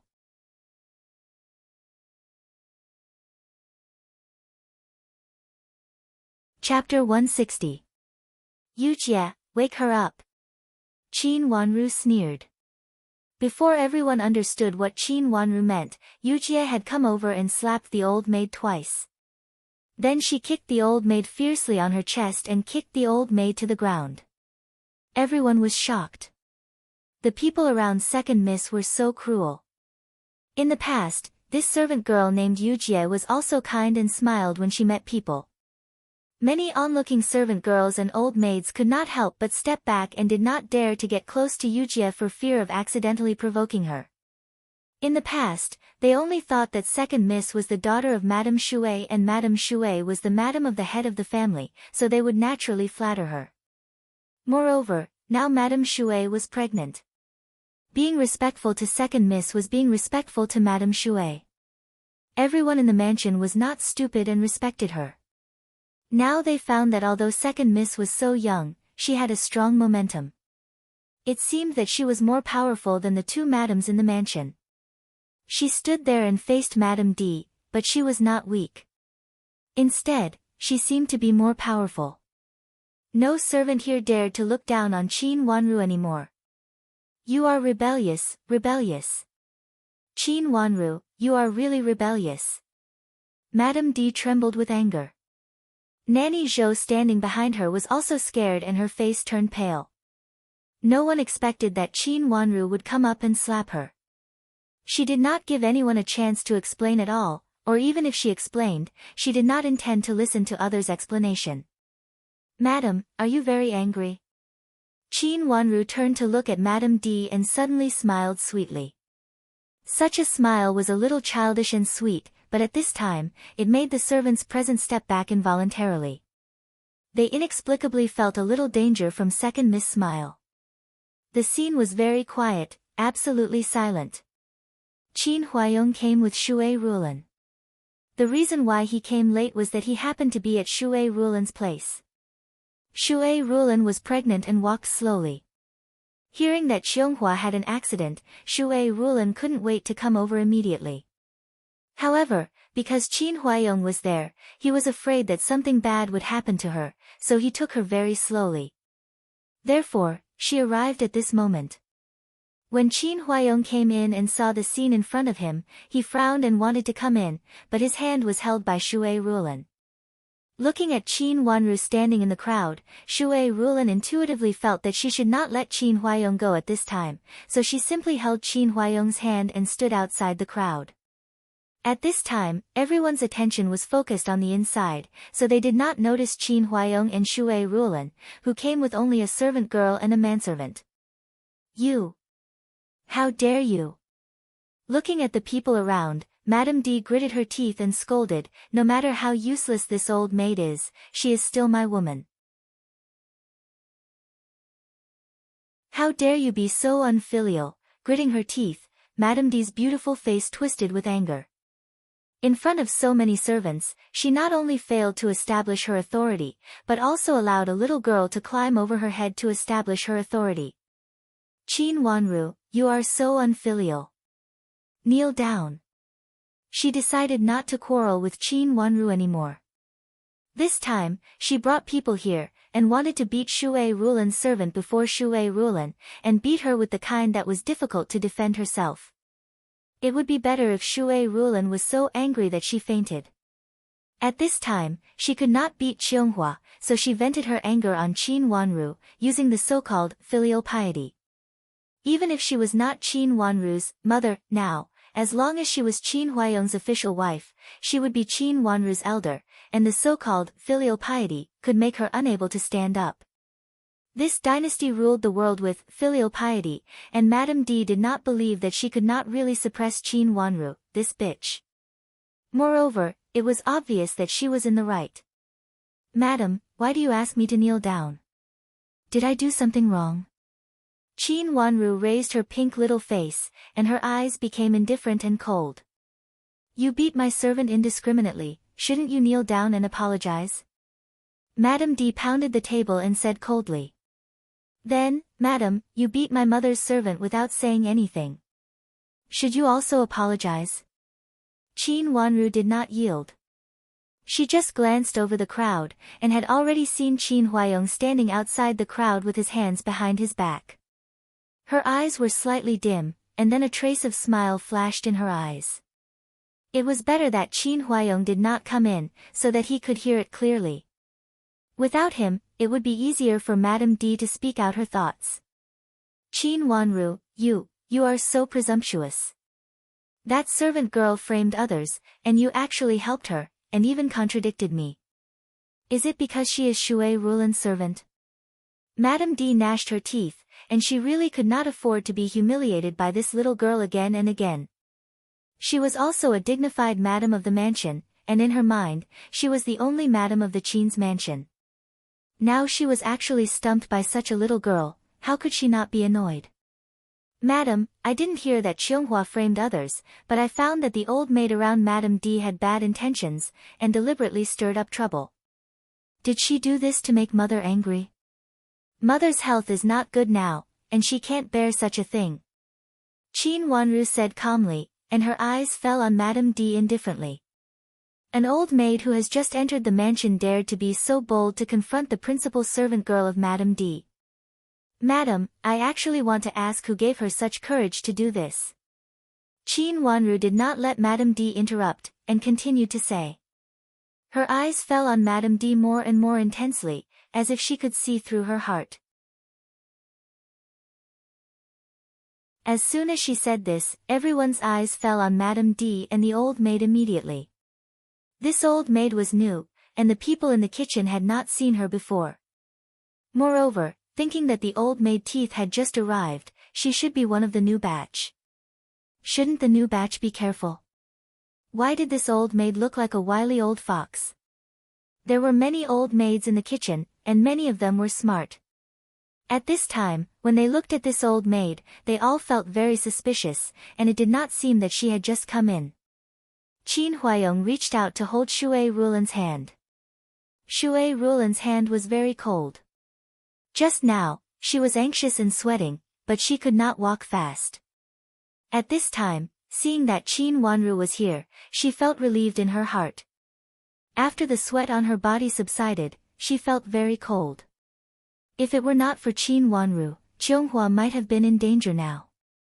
The relationship between her and Qianghua was not ordinary master and servant. If something really happened to Qianghua, Shui Rulan was not sure whether she would really be fine. Thinking about this, her hands and feet became colder and colder. Madame D wanted to deal with her and the child in her belly, and Qianghua was just a tool for her to deal with her. Qin Huayong gently pinched Shui Rulan's hand, held her cold hand in his palm, and whispered softly, "It's okay, it will be okay." There was a trace of thoughtfulness in his eyes. Originally, he thought that Qianghua was just an ordinary servant girl. Even if she was a personal principal servant girl, she was just a servant. Now he found the position of this servant girl in Shui Rulan's heart. This servant girl named Qianghua was special to Shui Rulan. It seemed that he had to think carefully. Shui Rulan bit her lips with a pale face, did not say anything, but nodded. Qin Huayong signaled to the servant who followed him, and the servant said loudly, "General and Madame Shui are here." Hearing that there were masters coming, the crowd hurriedly retreated to the side. This time, it was Qin Huayong who slowly walked in, holding Shui Rulan's hand. Hearing the sound outside, Madame D knew that today's matter was going to be terrible, but she did not panic. As long as this matter could be made big and made Shui Rulan lose her manners, it would be okay. Now Qin Wanru, the bitch, pestered endlessly for so long, and later found that it was Shui Rulan's fault, then not only the servant girl Qianghua would be punished, but also Qin Wanru. She wanted to see what would happen when the people around Shui Rulan got into trouble one by one. Would she collapse on the spot? If so, It was really a surprise. Looking down at their tightly held hands, Madame D's eyes flashed a trace of jealousy and hatred, but she also knew that it was not the time to be jealous. Seeing Qin Huaiyong coming, she hurriedly bowed to him, and then said, "General, you come at the right time. Listen to what Wanru said to me just now. She actually sided with my sister's people, as if my sister deliberately sent people to provoke me." Qin Wanru also bowed, but did not immediately answer. "What's the matter?" Qin Huaiyong glanced at the people present and asked in a low voice. He was a general and always had a strong momentum. Wherever his eyes fell, no one dared to raise their heads. Even the old maid who had been lying on the ground in pain and seemed unable to get up dared not to make trouble at this time. She just covered her chest and pretended to be extremely weak. However, Qin Huaiyong was a general who had been in and out of the battlefield, and he clearly saw this kind of pretended weakness. His eyes fell on the old maid's face as sharp as a blade. Not to mention the cause of this matter, this old maid was not a good person. "General, it was my sister's servant girl who spoke rudely and fought with this old maid. The kitchen was in a mess, and the servants came to me, so I came to have a look. Thinking that my sister is pregnant now, I will deal with this kind of thing for her. Unexpectedly, this servant girl is not a good person. She said that this old maid provoked her and scolded her, but she couldn't say what she scolded. It is obvious that she deliberately framed others. General, do you think such a person should be punished?" Madame D had been prepared for this. She blurted out these words with anger and annoyance on her face, as if she was really so angry because Chionghua was a bad servant. After saying this, she also said bitterly, "My sister is not in good health now. Many things may need to be done by people around her. If this servant girl is not good, she may implicate my sister in the future. My sister can't afford it now. For my sister's sake, I'd better send this servant girl away as soon as possible and find some other good ones." Madame D's words became more and more sincere, as if she really considered for Shui Rulan wholeheartedly. Moreover, her words hit the part that Chionghua couldn't say just now, so she couldn't refute a word. For a moment, her face turned red, and she clenched her fists tightly in anger.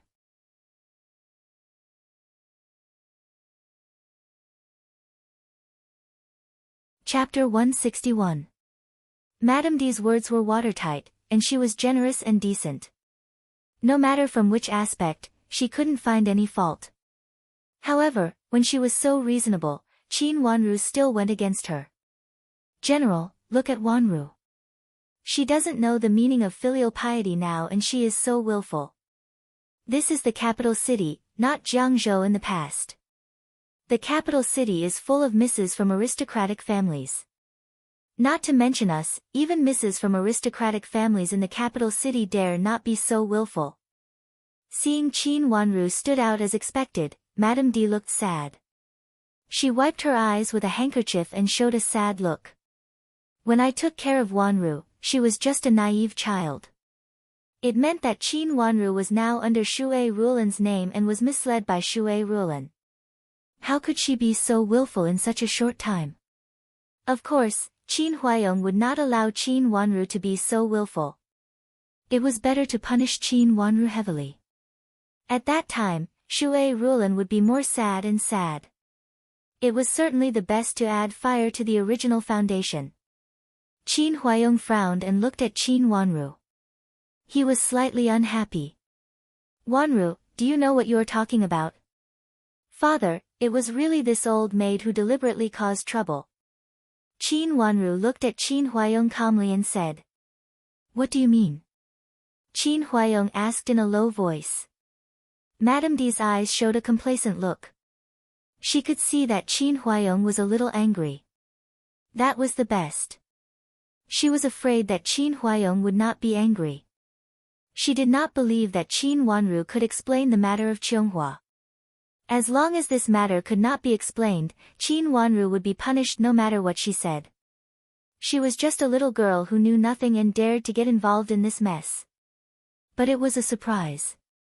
She had thought that Chionghua was not enough and it would be better to make Shui rule and suffer. "Father, I have evidence that this old maid has bad intentions. Qin Wanru said. What evidence? Qin Huayong asked. Madame D's heart skipped a beat and she subconsciously glanced at Nanny Zhou beside her. When she saw that Nanny Zhou was calm and collected, she breathed a sigh of relief. Madame D was really shocked by this little girl and thought that she really had evidence. What evidence could there be? There was no material evidence. The old maid was so careful, so there must be no witness. Thinking of this, a faint smile appeared on her face, and her eyes seemed to look at Qin Wanru with kindness, as if Qin Wanru was being rude and making trouble. This was very similar to her previous persona. In front of Qin Huayong, she treated Qin Wanru very well, and sometimes even better than Qin Yuru. She was a real motherly person. Qin Yu stood out from behind Qin Wanru. After saluting to Qin Huayong, she pointed at the old maid and said, General, I have seen this old maid before. She came to the kitchen earlier than me and walked around the bird's nest porridge. I heard from Miss that the bird's nest porridge belonged to Madame Shui, but Madame Shui was reluctant to eat it alone, so she gave half of it to my Mississippi. But now there are so many. Qin Yu said as she pulled Yujie and Qianghua out of the way. In front of them were 4 small stoves, and there were 3 identical bowls of bird's nest porridge on them. From the outside, they looked exactly the same. After being stunned for a moment, Qin Huayong squinted his eyes and turned to Madame D. Madame D's heart skipped a beat, and she hurriedly calmed down, for fear that Qin Huayong could see something from her face. She said, General, I also asked the kitchen to stew bird's nest porridge for me and Yuru, and I asked the purchasing staff in the mansion to buy it. If you don't believe me, you can ask someone to ask. She specially asked the purchasing staff to buy bird's nest porridge, just in case she was involved in this matter. The cause of this matter was actually the bird's nest porridge. As expected, after hearing this, Qianghua suddenly opened her eyes wide and looked at Madame D in astonishment. Needless to say, she must have thought so just now. General, is it okay for our madam to stew some bird's nest porridge herself? Nanny Zhou understood and immediately helped Qin Huayong. She was the wife of a general. What could happen if she stewed bird's nest in her own house? Her question seemed to be suppressed by Shui Rulin, and Madame D was not allowed to stew bird's nest porridge. Qin Huayong frowned more tightly, and his face was a little pale. Madam, when you returned to Duke Yong's mansion, I heard from my grandmother that Duke Yong's mansion returned a lot of bird's nest as a gift. Why did you still go out to buy bird's nest? Is it better than the one sent by Duke Yong's mansion? Qin Wanru asked with bright eyes. This question was unexpected by Madame D, and it was difficult to answer. If she said it was better, why did she go out to buy bird's nest? If she said it was not good, it would be a disgrace to Duke Yong's mansion. Of course it is, because the bird's nest in Duke Yong's mansion is very good. Madam has nothing to eat at the moment, so she wants to send some to old grandma and Madame Shui later. Seeing that the situation was not good, Nanny Zhou immediately helped Madame D and explained stiffly. Was Madame D such a person? Qin Huayong's eyes flickered, but he did not say anything. Madam is really kind to people. I thank you on behalf of my grandmother and mother. Qin Wanru smiled slightly, bowed sideways, and then turned to look at the old maid. Nanny Zhou, can you explain why this old maid stayed in the kitchen and did not leave until Qin Yu came back from the kitchen and Qianghua came in? During such a long time, a new old maid did not do anything but did not leave. What was she doing? When Qin Yu came back, I was late for a while and then went to the kitchen. During this period, the time from the kitchen to our yard and back was more than the time. Yujie proved. Tell me what happened. Qin Huayong said coldly. It was unknown whether he was asking the old maid or Nanny Zhou. Nanny Zhou opened her mouth with a little panic. She did not expect that there was such a thing. For a moment, she did not know where to start. Her eyes also fell on the old maid, and she secretly winked at her. The old maid immediately understood. She struggled to sit up with her hands on her chest and said, "General, I want to see if the bird's nest is ready.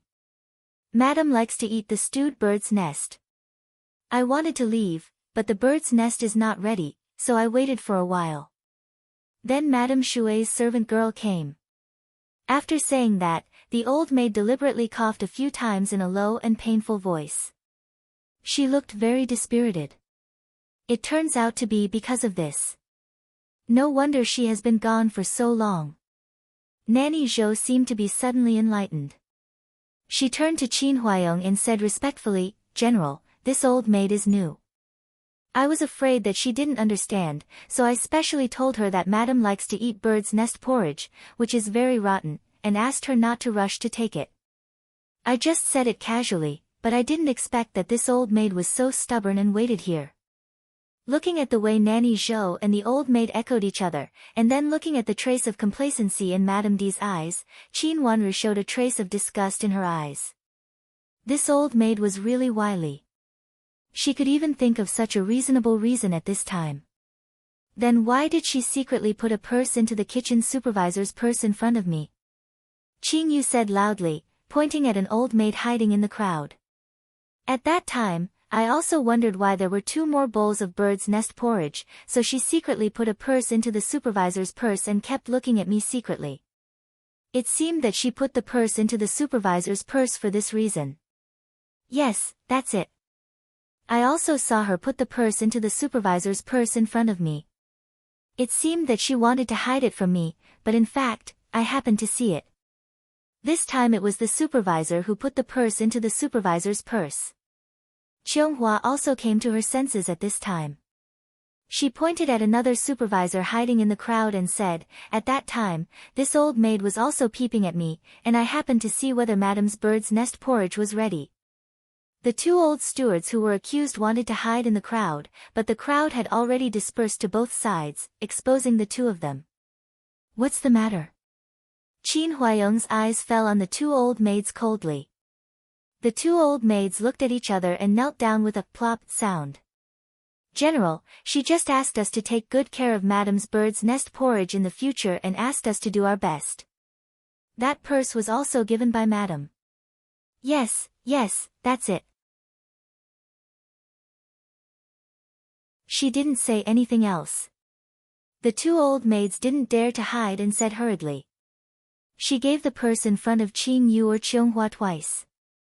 What a coincidence. It seems that she was afraid that they couldn't see it. The 2 servant girls didn't know that Madam asked others to buy bird's nest porridge. What the old maid did was easy to make people suspicious. Moreover, she just wanted the kitchen to cook a better bird's nest porridge, but she gave 2 purses. Madam is really rich. Qin Wanru sighed. This is what I mean. I am afraid that the kitchen would neglect Madam. Now the kitchen should focus on Madame Shui's health. Nanny Zhou lowered her head and said. It meant that the people in the kitchen only cared about Shui Rulan and ignored Madame D's affairs. As the legal wife, she had to pay for the people in the kitchen to be more attentive if she wanted to eat the food she liked. These words made Qin Huayong's eyes turn cold. Although he didn't like Madame D, he didn't intend to let the kitchen treat her so harshly. If these words were spread out, not only Madame D would lose face, but also Duke Yang's mansion would not let this matter go.